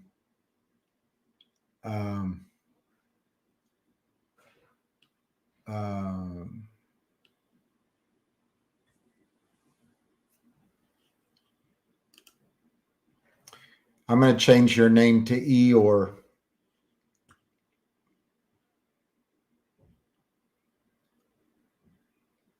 So we should quit fighting? Let's just quit fighting. I suggest you don't buy any of these stocks. Just put your money in an ETF where they can abuse you, but at least you'll make something, or put it in a mutual fund, or put it in, Come Out 7. I don't know if you're a real person or not, but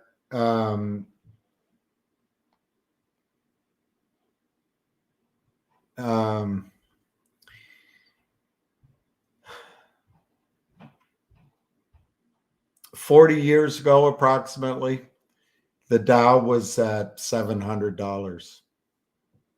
So over the last 40 years, the Dow has performed magnificently. You can look back on the other indexes.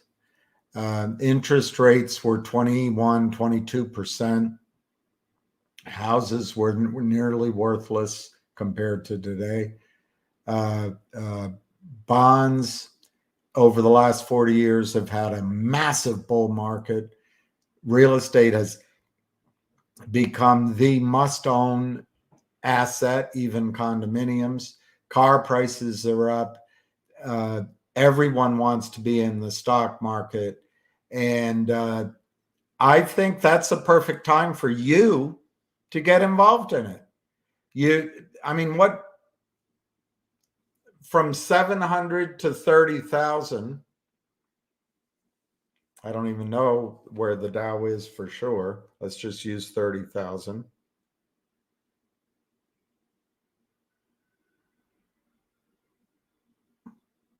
It's up 42 times.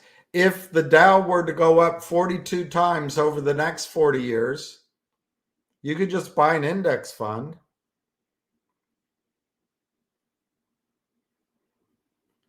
The index would go to 1,260,000. I'm sure that's likely. I'm sure it's going to just go straight up. So you can be negative,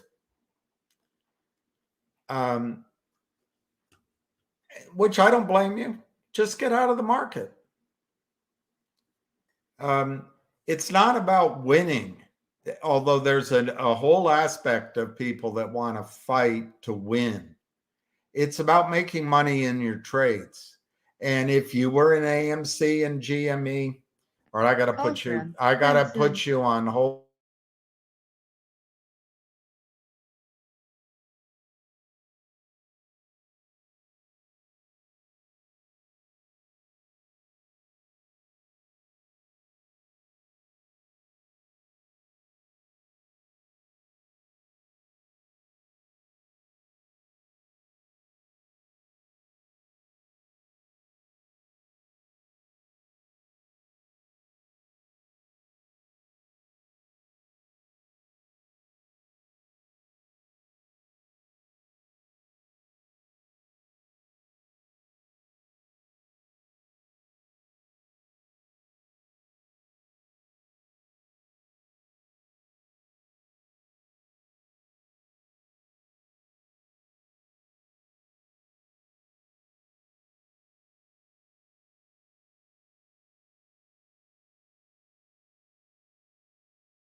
Well, hang on one second. Maybe it's not.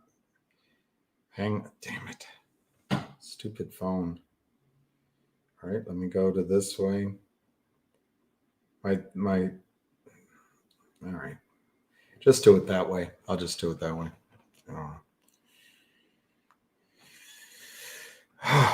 Nothing ever works.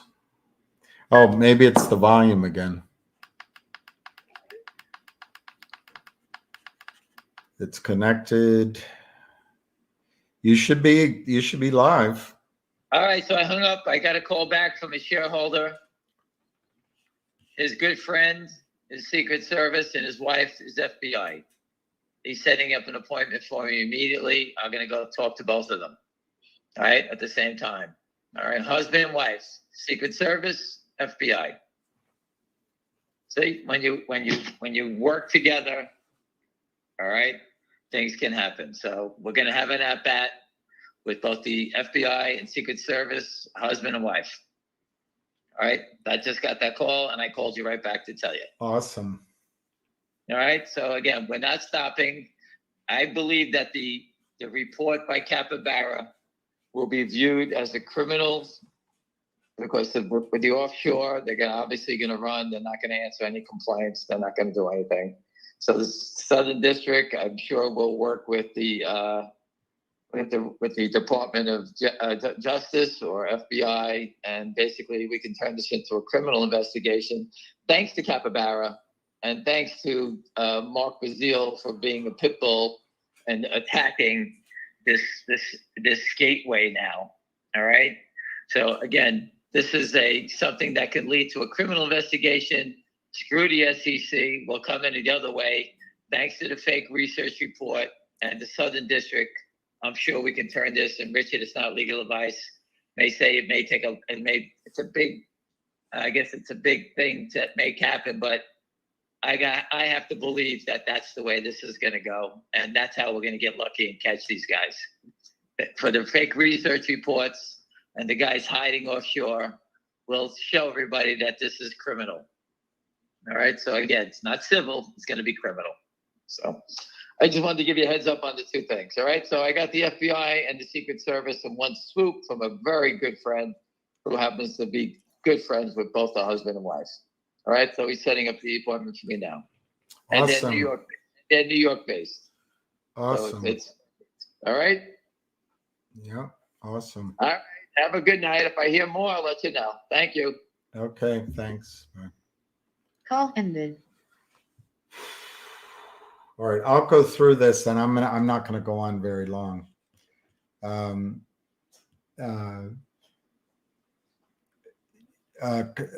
out 7. We're fighting as hard as we can. If you want to give up, give up. That's fine.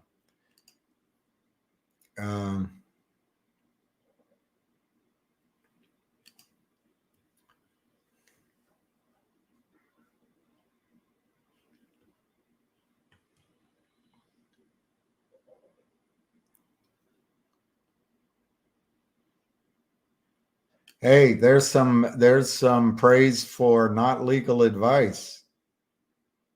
You have an audience for your jokes.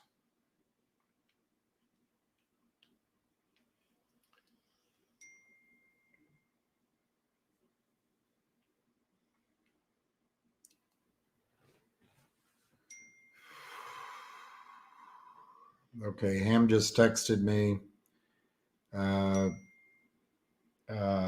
The cost to borrow on the shorts is down to 74% at IBKR. 75.6% of available shares to short is utilized. There's 260,000 available to short. 76% of that's already utilized. So there's no shares. And there were no shares. Now there seem to be a lot. How does that happen? And it's all because, as you've been explained, they help their friend, the real short, and they just move it to LLCs. I'm too bored with that to go into detail to explain it. It's been explained over and over again. but that's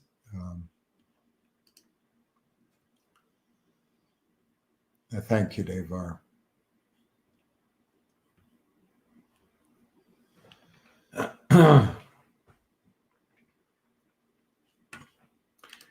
I think I like this question. For the Secret Service, how are foreign actors allowed to run all of this through U.S. markets without even being seen by the SEC?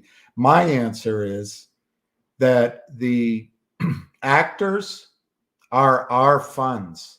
They're our banks. It's Goldman Sachs, it's Stevie Cohen, it's Ken Griffin. I'm using those names. It might be somebody different, but I'm telling you, it's our own funds, and the SEC is bought and paid for. That's my opinion. I agree with this. If you laugh at not legal advice's jokes, it only encourages him.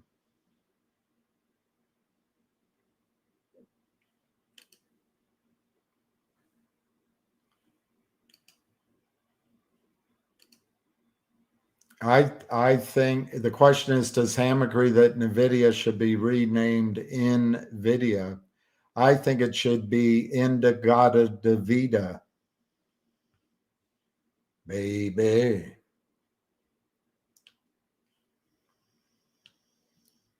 I don't know which stuff I was supposed to ignore, but anyway, I'm trying to ignore stuff, and I will, without warning, ban people permanently. I've already done 3, and I'll do more.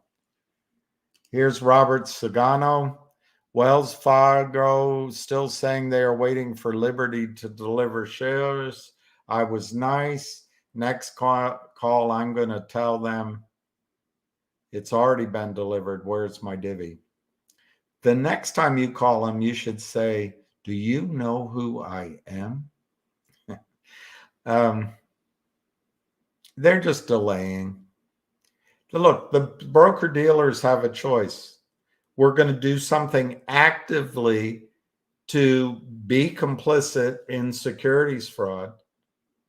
Remember back a year ago when GTII had a special dividend as a warrant as a special dividend, it was causing a squeeze. Our 3 saviors came and said, hey, go over to COSM. You can't prove, that's the thing. In a laboratory, you can prove things. In the real world, once you do it, you can't see what would have happened if we had just remained solid and strong. But Finger went to 9, GTII went to 9, or whatever the numbers were. And instead, we went to COSM and had plenty of fun over there. And they took 35 million out of the market. But the point is, Robert, back then, Fidelity was paying 1,000% for GTII shares. Wells Fargo, that's why I remembered it and bring it up. Wells Fargo took away the buy button. Back then, a year ago, they could have argued to the SEC, if the SEC even cares, they could have argued, well, we didn't know. Our back office is full of 13-year-olds, and our computer systems are made out of, bunker Ramo spare parts from the 80s. And we just didn't catch it, even though we're supposed to. And that's our whole role. We didn't settle these trades, but we didn't know they were unsettled, which that's a hard argument, but maybe you get away with it once. But here a year later, GTII, because the saviors came and popped the bubble and we went along, and you can't prove, maybe, I don't know what. And they had their own, they have families to feed and a right to make money and take payoffs, or if they did, or whatever the hell. It's all past. My only point I'm trying to make is that Wells Fargo now has a choice. Do we try that same argument 1 year later, our back office is full of 14-year-olds and our computers are whatever. They're Quotrons. And we don't, we don't invest in back office. So we're not in compliance because our computers are ancient. Can they try that excuse one more time? Or because a year's gone by, is the SEC going to say, hey, pals, you've had a year to bring this up to speed, and you were warned then, and now you're just stuffing people's accounts with IOUs in violation of settlement, locate, all of that?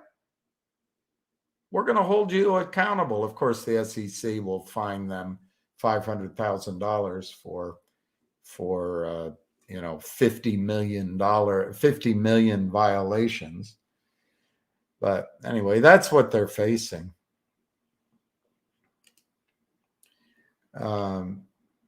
Cheapest real info on the planet, that's ham. And just because it's cheap doesn't mean it's not valuable.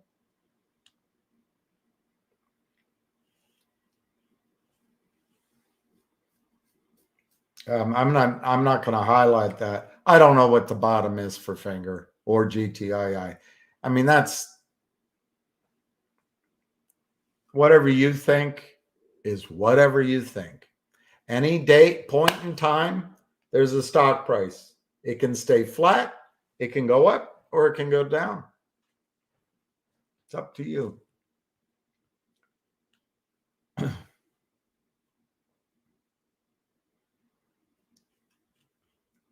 I don't know who Soups is, and he's dropping info about me. Well, Soups doesn't give Soups his real name. I've given you my real name. Soups doesn't give you any information about himself. But if there's any information out there about me, that you may find some things over the course of my life that, I made mistakes in life. And I'm not talking about sins or evil things or doing illegal things or stealing or being dishonest. I'm not saying that. But there's things where I've chased the wrong girl, switched jobs, went after opportunities overseas, worked with partners, and if you want to talk about them, LIRD, I don't even know your name. If you want to bring them up, I'll answer everything. I don't know why my personal background has anything the F to do with the criminality that Soups is involved in. Soups, I don't even know who it is, but if he's on the side of these criminals, as he obviously is, he's getting paid off. And that's all you need to know about Soups, whoever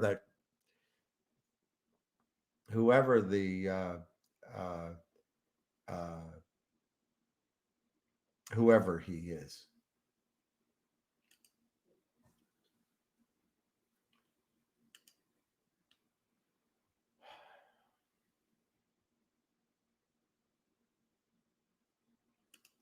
Metamaterials to showcase wide area motion imaging systems. That's tremendous, and maybe somebody in the Middle East will give them a big contract. The problem with the metamaterials is they signed one of these completely toxic deals. You don't get away from those deals, but no one understands it. They try to rationalize it and get the no-go list, do that. Once you give, here's the promissory note.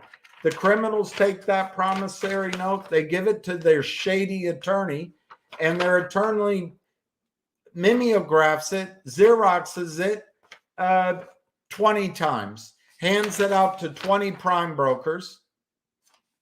They give it to their LLC partners and their short sellers, and they turn on the printing press. And it doesn't stop. There's no follow-up once Metamaterials does anything to protect itself, or there's good news, or if the note's paid off, there's no follow-up. That still sits out there because of these shady attorneys giving cover, giving the illusion that the shares will be there when they need to be there.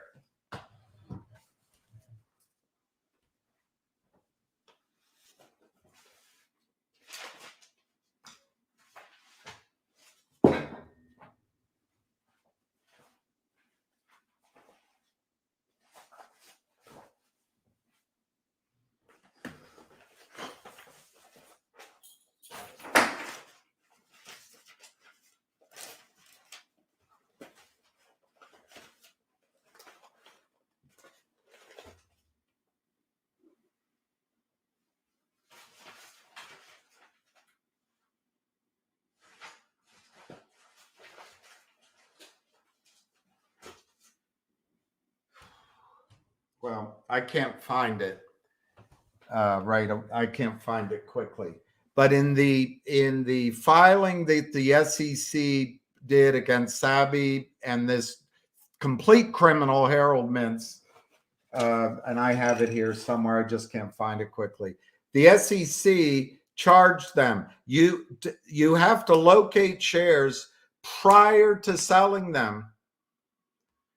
It's got to be in writing, and it's in time to do for regular way settlement. It specifically says in the big long thing the SEC writes, and someday I'll have a computer so I can just click a button and show it to you.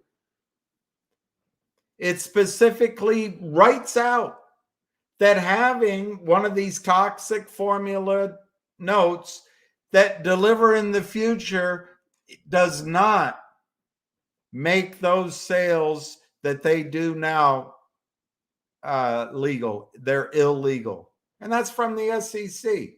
So that's where Metamaterials has a real uphill battle. I wish them the best. I really like the company. But it's like buying a beautiful home and putting a variable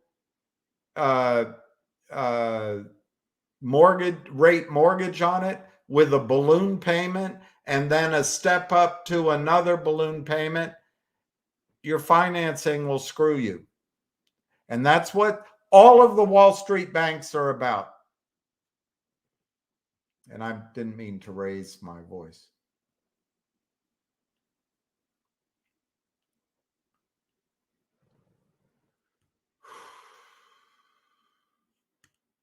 I don't think I took it the wrong way, but maybe I did. Let's see. Please don't tell it. I really don't know. What was the question? I can't remember. But anyway, here's a hero. Here is a hero. Billy, don't be a hero. Don't make a fool. Don't be a fool with your life.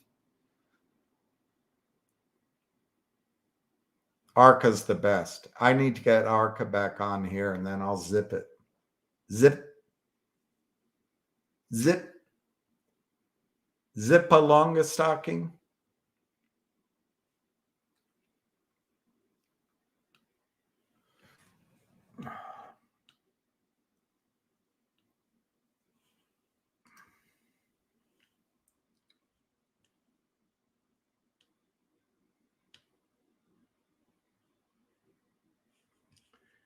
I think we might be soon on these calls, but I agree with you to buy more finger. I think Logic, there's CAUD and Logic, right? I think Logic's a buy now for sure, but it could always have some pressure. But Logic, if they get that reverse merger done, and it's been my advice to the company, who the hell the F am I? I said, don't announce it until it's a finalized deal, even if it, has a delay in settlement. But if it's a final deal, definitive agreement, an LOI won't mean anything. But logic could pop. And then HNRC, that guy doesn't call me back, but HNRC, there's so much value that they're claiming above 6 cents. It's risk reward, and they might declare a cash dividend. Well, I'll talk more about that. Finger, I like that PS71. We might be early, but the time to buy is when it looks like there's blood in the streets. That's the time to buy, and you get a surprise. More finger, that's great. I don't know who that is. American Airlines. That's what I think the one. Both parts of your point, but I think the one that beginning of your point is what really hurts them. They don't have feelings. They don't have souls. You can't. Everyone wants to treat them like gentlemen. They're not going to treat you like gentlemen. They're going to smile at you and stab your kidneys from behind. These guys are truly disgusting people. And so the only way to get them is to bankrupt them. I agree with you.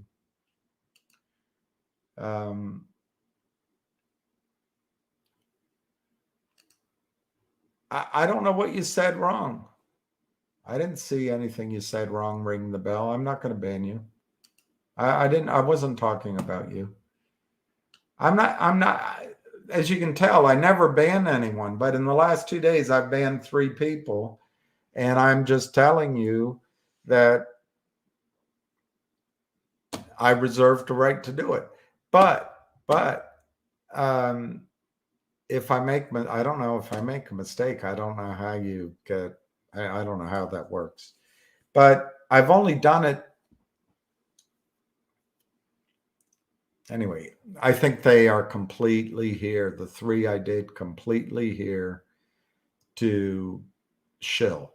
And I just don't want any of that. I don't want that drama. And I have to make the commitment to you that I don't create that drama either. I don't know. With me, when I talk to E-Trade, what I try to do is be nice. And if I hit a roadblock, I just firmly say, look, it's not getting anywhere. So there's someone else I can talk with. And that usually doesn't work. And then I just explain to them, as I know, this is what's going on. You're not responding because you have fails to deliver and you've stuffed accounts with IOUs. And I don't know. But I don't think getting upset ever helps. I've tried that methodology most of my life. I'm just not sure it ever helps.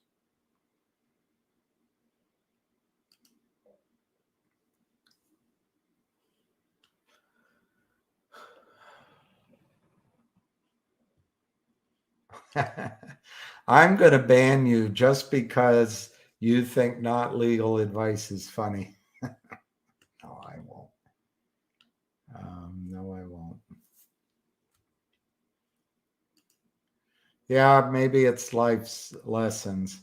I read a prayer yesterday. I didn't, one of those cornball ones that you find on, I forget, one of the, you're scrolling down on a website. I almost didn't read it. I didn't copy it. So it's gone. I don't know how to find it. But one of the things it said is you have to be forgiving. But it also said you have to be forgiving of yourself, And I'm not always forgiving of myself.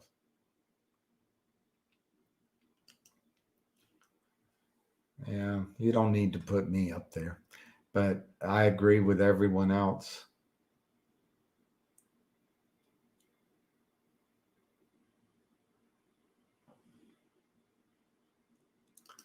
I don't know about that. I think the results are starting to change, but when does it finally happen? Let me see who this is. Well, ramen soups and screw you lefty are trashing on a daily basis. Well, good for them. Good for them.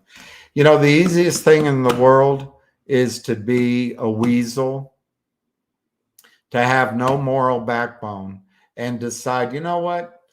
There's a pattern out there that these stocks get destroyed by the shorts by illegal means because Gary Gensler does nothing. And even if you're caught, nothing happens. So why don't we join it? But it's evil. It's evil. And it doesn't show any intelligence. It is, of course, saying, I've told you to be careful of DBMM in terms of being seller boxed, but I've never trashed DBMM. GTII, well, I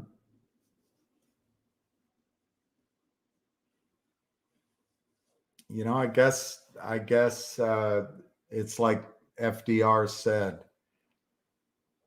they hate me. I'm defending you. I welcome their hatred. I don't personally, but the more these guys help to create like a beach ball being pushed underwater, the more it goes up when we finally get positive results. I don't look, silver mine cart. It's a gift when finger is down. And if you're buying shares, not options, I don't think you have issues. I want to get off this call. I don't want to go through the story anymore. I've done it so many times. But Finger has positive earnings. Finger has revenue that can grow. And Finger has data that can be monetized. And Finger has the Apple Care plan and much more. They have Univest.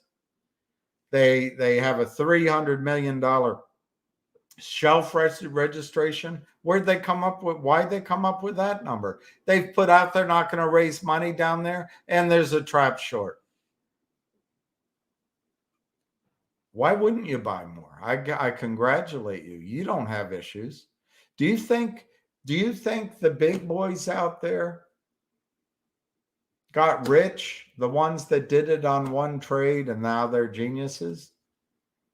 Because they didn't study a situation, know it cold, and then either buy or sell, whatever. When the stock was down, they loaded up their truck. They concentrated their positions. So I think you're doing the right thing.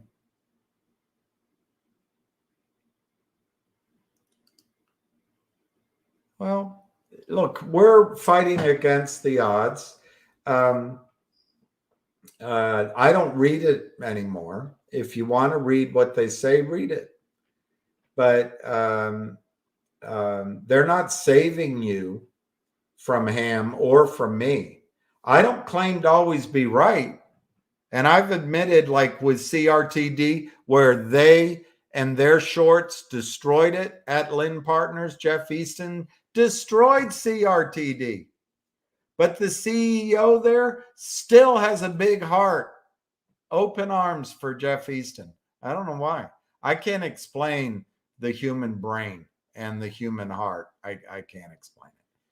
But it's great. Great. They can talk trash. If you want to read it, read it.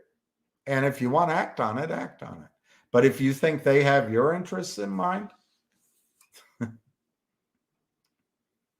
these are just devils. He's a devil, not a man.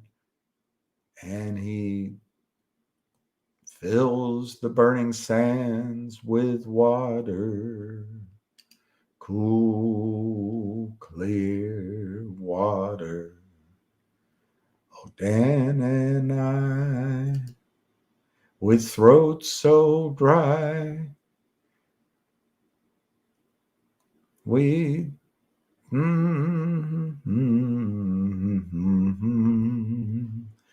cool, clear water.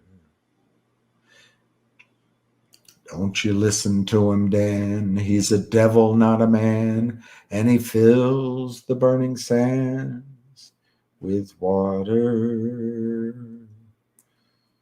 Oh, cool, clear water.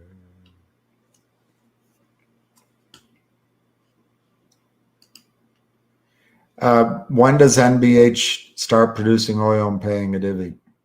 As far as I know, they're already producing oil. They should not pay any dividend at all, until they build up the value and prove up their operations. You're obviously not an oil and gas investor, but you might be a I don't know, a technology company investor. But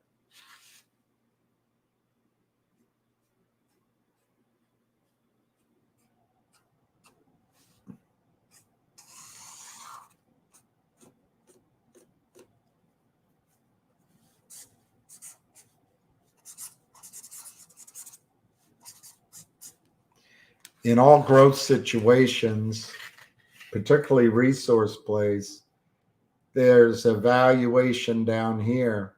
This is Torchlight. It probably comes back all the way here because the criminals destroyed Torchlight and MMAT and MMTLP. But as this value starts turning the corner, and then it catches hold and there's a huge shooting up in valuation. This is where Exxon bought Pioneer. Exxon bought Pioneer here. You don't pay a dividend down here, Matthew Dom. You don't pay a dividend here. You don't pay a dividend here. You don't pay a dividend here. Maybe up here. But while you're down in these ranges, you put all your capital back to work. Why, Matthew Dom? Because you get a better bang for the buck if you invest your dollars and then it just suddenly takes off and you get 50x or 100x or more, and then you sell. And then the returns turn arithmetic rather than logarithmic. Up here, you start paying a dividend. So they shouldn't pay a dividend. They are producing oil, but they're producing it from shallow zones, so it doesn't mean anything toward valuation, but a little bit. But what it does is it gives them cash flow. They can develop the rest of their properties. It holds the leases. But what they are in is a new field discovery. They need to prove it up. And if they do enough proving up, they might get this jump in value anyway. If they get 2 bidders, that's all you need. 2 people that want to buy, you get this jump anyway. But they shouldn't be wasting their money paying a dividend while they're down here. And if they're producing 200 barrels a day or 300 barrels a day, it's nothing. It's good for cash flow, keeps the light on, but it's not what you're looking for. So it's completely the wrong time. Now, if there's a settlement from Wall Street, there could be a cash dividend, and I would propose and insist on a cash dividend. And you'll probably get a dividend then. Everybody will get one. It would be required by the settlement, in my opinion.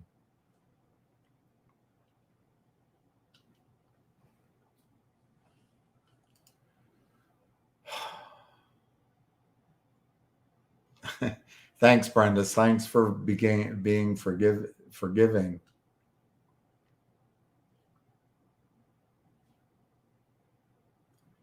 Is this guy he's talking to still in the chat?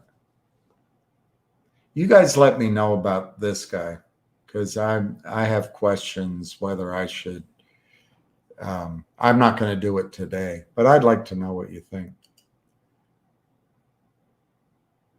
Yeah, I'm retired. I don't know. That's a song my dad used to sing as we drove across country.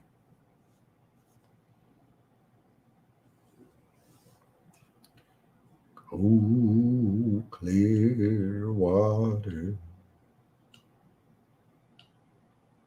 Lee Greenwood. Maybe it is. I don't know.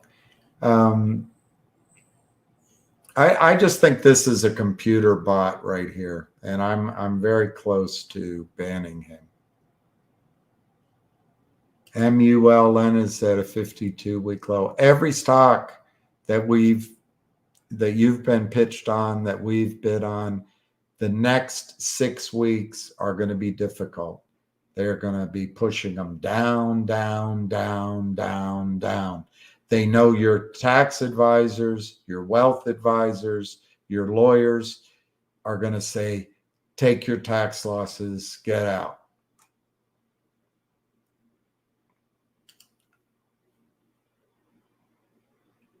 Mark Bazile just posted, we have just gotten started. The party is only beginning.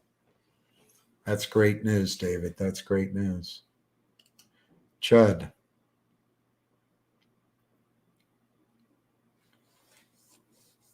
Oh, I wasn't upset with you. I just wanted to fix the problem. Who cares if the picture is crooked? But I guess people do. I don't have ADDTTZZ, whatever. But it's gone. It's gone. I don't care. Maybe it comes from my childhood. My mother, everything had to be just right. Who put their books on the stairs, and why is there a glass in the sink? I couldn't care less if it's on a slant or not. But anyway, I'm just a different person that way. But it's gone. It's no longer slanted. Although you're going to say that one's slanted now, because now it looks slanted because it doesn't have something to compare to.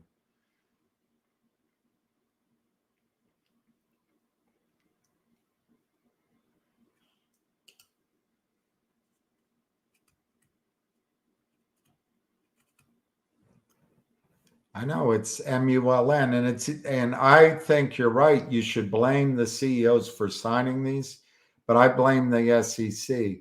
I blame anyway. Maybe it's just that everything is automated. You know. Do you think? I mean, to use a crude example.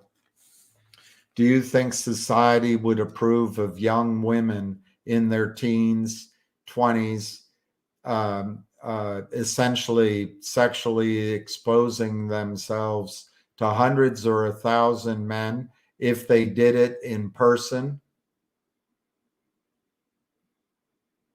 across a whole generation? But instead, they do it with this fans only, and they get a lot of money. By the way, in tennis and in all areas of life, women want equal pay. But when it comes to fans only, they get skyrocketed payouts, and men get, if they go on, they get a little bit. But I don't hear any screams for equality in that area. But somehow the internet, somehow the computer allows that behavior to seem, hey, no crime, no foul, it's moral. Well, I don't know. I'm not judging it. I'm just asking. Is there something about the modern computers, the lawyers that make excuses, the fact there's no regulatory interest at all, and everything's automatic? It makes it all good. But I tell you, when I was on Wall Street, nobody would do this behavior. There was, like I've said, there were some fringes, but it would be caught, and you would not keep your license.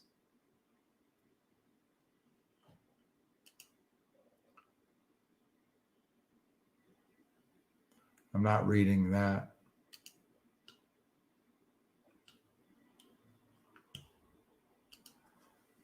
One day MMTLB will be closed and go and be. As far as I know, there's 135 million out of some number of shares at AST. Originally, there were 165 million available seats. They've expanded the outstanding shares to 245 or 55 or 60 million. So I don't know the exact ratio. I don't know if those additional shares that have been given out were automatically at AST, or I don't know. But if we assume there's 135 million at AST and we started with 165 million, the arithmetic is they're looking for 30 million more shares to get over there. And then that's all she wrote. Whoever has MMTLP at that time just has an IOU. That's worthless, by the way.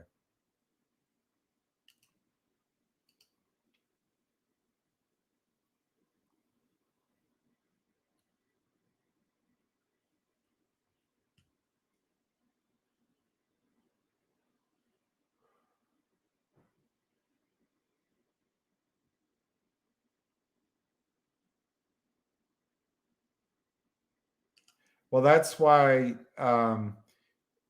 Deacon Blues, if you have cash, I mean, many of us don't have that extra capital right now.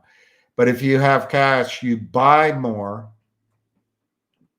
Let's say you have 10,000 shares of whatever the hell stock you're talking about, 10,000 shares of 100,000 shares of CRTD that you paid 50 cents for, and now it's a penny and a penny. Let's just call it a penny. Rather than selling right now and being out, you buy 100,000 shares at a penny, which I think is $1,000, but you can correct me. You wait 31 days, you sell the original position, locking in a loss, and you keep the new one. And that way you're exposed for the 30 days to anything that might happen. Actually, you're 2x exposed. But at the end of that time, you sell the original position, and in the case of CRTD, if you paid 50, you take a $49,000 loss. But you're still in the original position, and you didn't take any risk. By establishing that $49,000 loss, when you get an MMTLP settlement,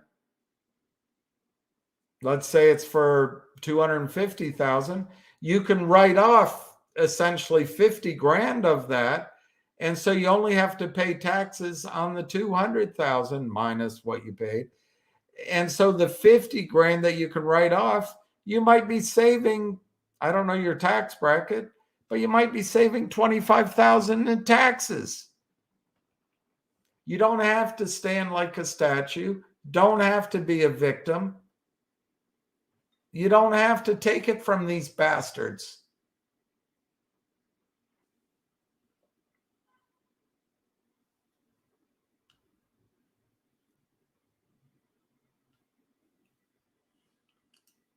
That may be exactly right. I get confused by the questions because you're in a conversation. So I'll remember that.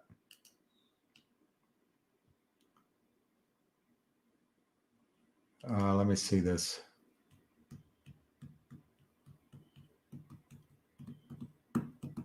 Yeah, Saber Delta, thank you. I really don't care about Soups. I don't know who he is. I don't want to get in any relationship with him. I don't want to back and forth. As far as I'm concerned, he's a piece of shit, but I don't need to fight him on it. I made my assumption. I was on some space calls. You know, as I described to someone this morning, about a hedge fund who has destroyed stocks. These people have darkened souls, and they don't mind. Unfortunately, there's an aspect to me that envies people that don't believe in God and don't believe in they just live their life as if there's nothing in the hereafter. And I'm not saying I know what's coming. And I get jealous that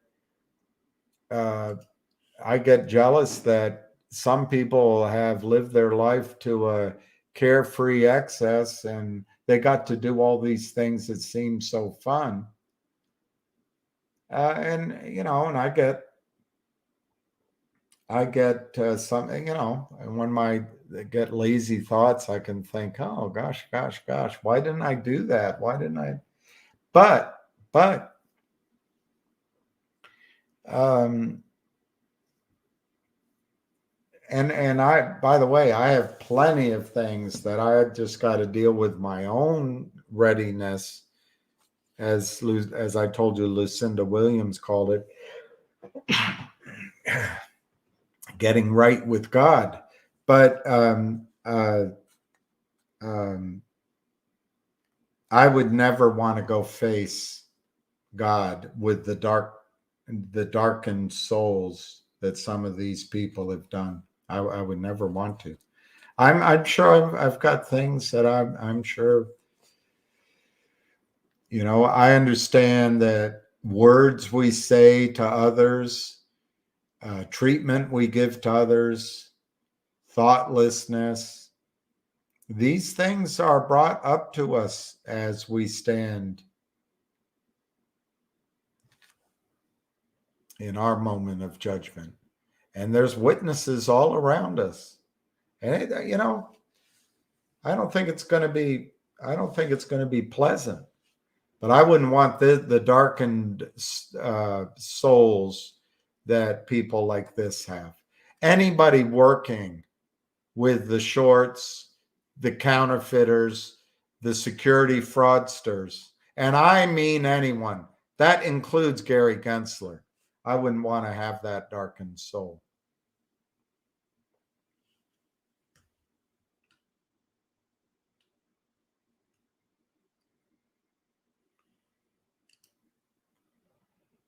Yeah, you never look back. And by the way, Robert, if you did that, I assume you did. I'm not questioning you. It's just how my sentence started. But if you did that, I agree with you 100%. I mean, there's a couple of people I know. As soon as he turned that deal, the stock plummeted like a rock. But they still got out, and they saved themselves so much money.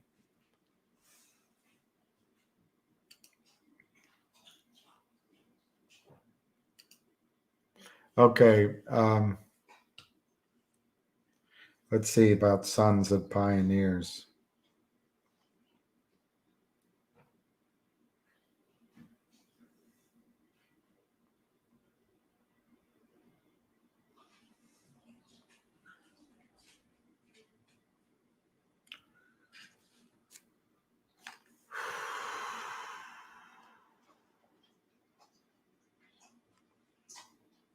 It could be that's who did it. I don't know. Let's see.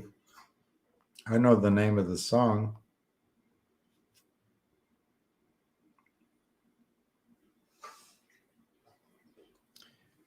The songwriter is Bob Nolan.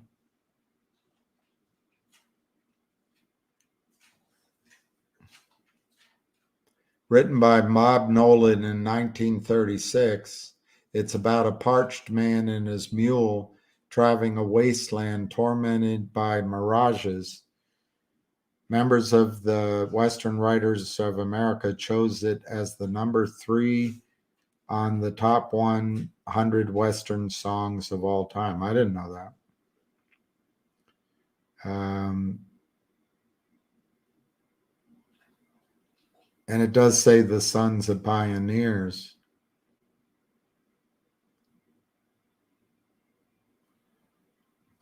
I got to try to remember how my dad sang it.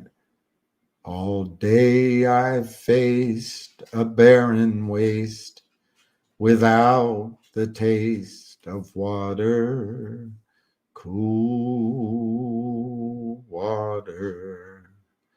Old Dan and I, old Dan and I, with throats so burned dry and souls that cry for water, cool, clear water. I don't know how this verse goes. The nights are cool and I'm a fool.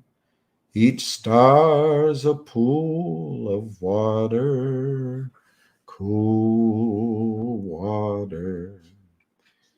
And with the dawn, I'll wake and yawn and carry on to cool, clear water. I don't remember that verse. Keep 'em moving, Dan. Don't you listen to him, Dan. He's a devil, not a man.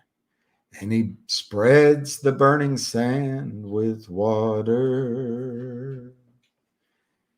Dan, can you see that big green tree where the water's running free? And it's waiting there for you. I can't get Dad's voice. And it's waiting there for you and me. Water, cool, clear water.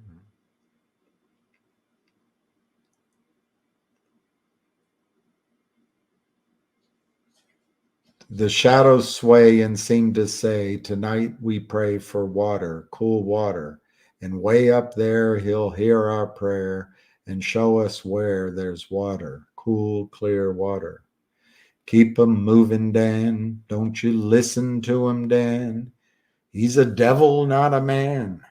And he spreads the burning sands with water. Dan, can you see that big green tree where there's water, where the water's running free? And it's waiting there for you and me.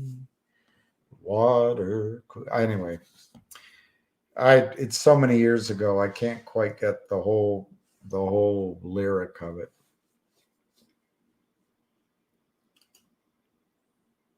Well, I'm about to sign off, Heidi, but it's good to see you. I really cut my chopper there. I'll need a manager. Yeah, I love it. I love it. Tell him. I think he needs a big hug. If I were there, if he let me, he wouldn't let me, I'm sure. But if he let me, I'd give him a big hug, and I'd give him treats, and I scratch behind his ears, and I'd give him another treat. All right, so I'm gonna let's check the prices just to deal with it right before it closes. Logic is 0.0465, 777,000 shares. As far as I know, the shares haven't been distributed yet, although maybe that'll happen by tomorrow. So where are they getting the shares to sell? CAUD, I know they want to get it under 1. There it is, 231. low is 230. I will do a video with buy recommendations on both stocks. NVOS 162. So I guess that's 16 cents. Pure. Every time you do a reverse split, no one understands it. All right, I'm gonna end up showing you that because nobody understands it. But in a strict interpretation of the rules, not if there's special deals or margin or other assets. Let's say a criminal fund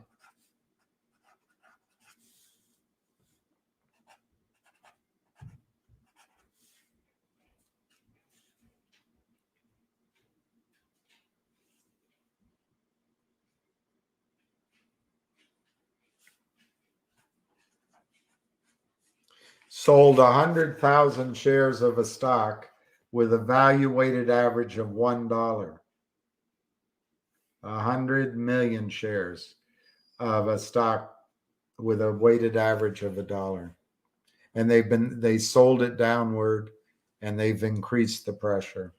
In a typical situation, they'd have to keep $2.50 per share as collateral. Let's call it collateral. Let's use a word that everyone understands. So it'd be $250 million. There'd be $250 million sitting in a prime broker's account. 100 million of it they created out of thin air. 100 million, they just sold stock they didn't own. They broke the laws, they broke securities laws, and Gary Gensler couldn't care less, which is evil in its own way. You know, there was a big test in our country years ago regarding how we treated men and women and children whose lives were stolen from Africa. And most people didn't say anything, looked the other way. Then there was a huge test in World War II, and most people looked the other way. Those are evil actions. And now Gary Gensler, he calls himself the cop on the beat. He's the cop asleep. He's looking the other way. That's evil. But anyway, so there's 250 million in the account. Well, I'm not going to add the money that they'll get, but let's say they drive the price from $1. That's the break point where they go into default and the company loses its NASDAQ stature. So let's say that the criminals drive it down to 10 cents a share. All of a sudden, there's a default on whatever financing they did, and the company's going to get delisted. This doesn't change at all because it's the same 100,000. This might even go up because they might have had to sell another 25 million. But I'm leaving that out for simplicity right now. So the investment banker, Jeffrey Eason comes in with his big smiling face. Well, we don't know what happened. We're here to help you. Why don't we reverse split it? Don't do a 10 for 1 because then you're going to be at $1, 1 for 10, and they'll just drive it back down. Why don't we do a 1 for 50? One for 50. Nah, and the CS, I don't like that. Well, let's do a 1 for 25. And they go back and forth. And finally, they settle on 1 for 50. 1 for 50. So the 10 cents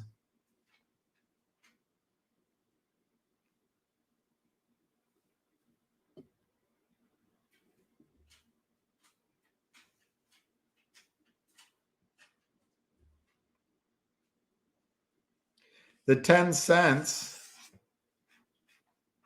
becomes $5, and the 100 million shares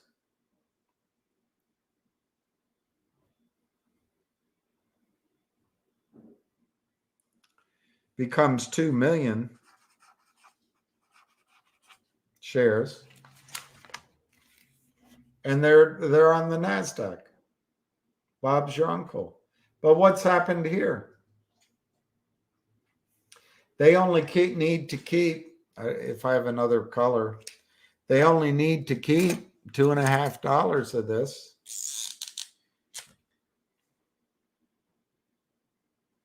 As collateral. So they need to keep 5 million as collateral. They only need to keep 5 million as collateral now. There's 250 million on collateral up here. So the difference is 245 million they can take out of their account. 245 million. Because of the reverse split, they can take out of their account without paying taxes. And Gary Gensler doesn't care. That's why the reverse splits. And then they can do it again. They can drive that $5 down.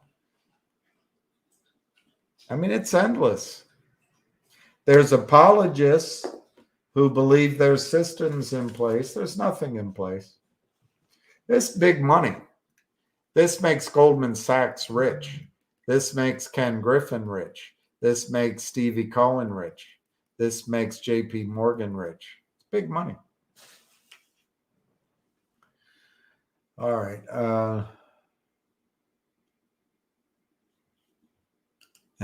He would. He lets anyone give him a hug. My dog doesn't even let me do that unless he comes up to me. If he comes up to me. But lately, I don't think he sees anymore, and I think he might have pain. He jumps. So it's been a long time since I've been able to give Lucky a big hug. But that's what he needs.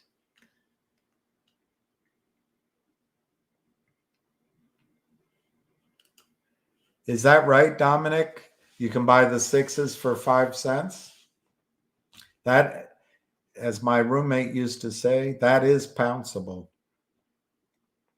But you understand it is a lottery ticket. Odds of winning,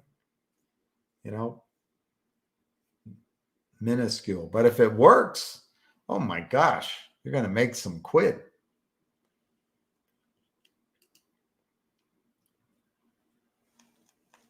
I do. It brings up the price, but you lose tons of money and the shorts are winning. Yeah, the shorts are winning. They think anyway. They've always won before. But what are the differences now? There's no liquidity in the market. Banks are going down. Brother, if it comes between you and somebody's mother being killed, you're going down. Banks are going down.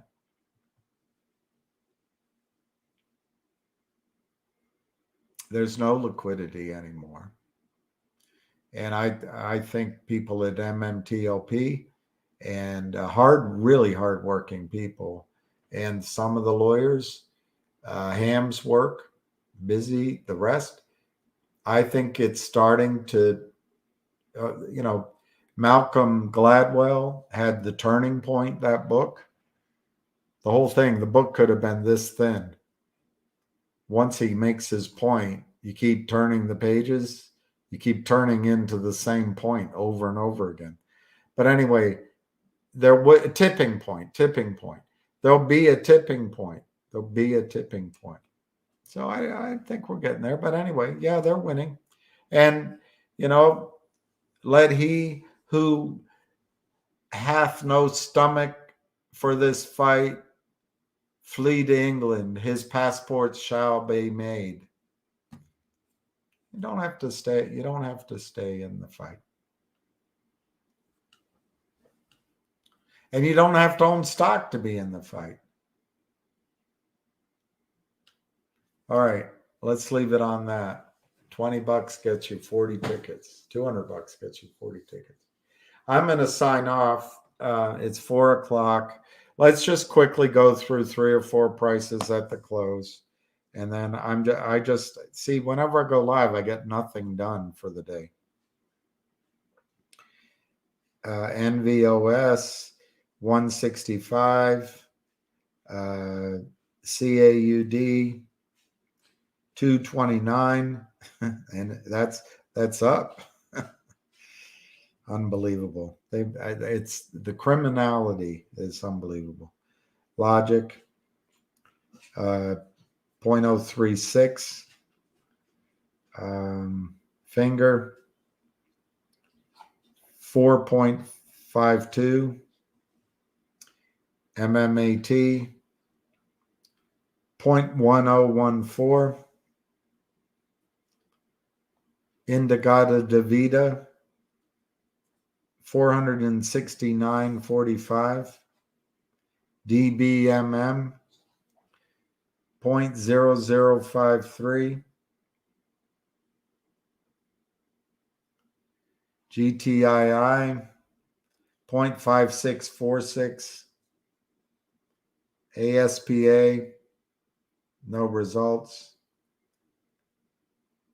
MULN that's my list, 22 cents, 22.18. All right. So I'm gonna wish everybody peace, love, and happiness. If you're not tired of doing it, if you could say a prayer for Jenny L and for her health and for her family, that would be, I think, well received and would be terrific. And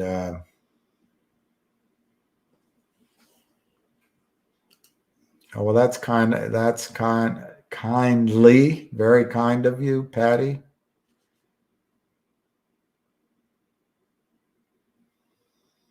It's very nice of you. So anyway, let's say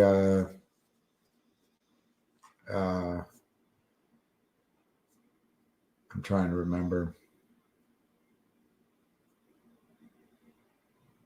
Nope, my brain doesn't work when I want it to anymore. So we'll just leave it at that, and we'll catch you down the road. Good, that's great, John. We'll catch you on the flip side. We'll catch you tomorrow. We'll see you when we see you. Anyway, I'm sure we'll be on in 24 hours or so or sooner. So cheers.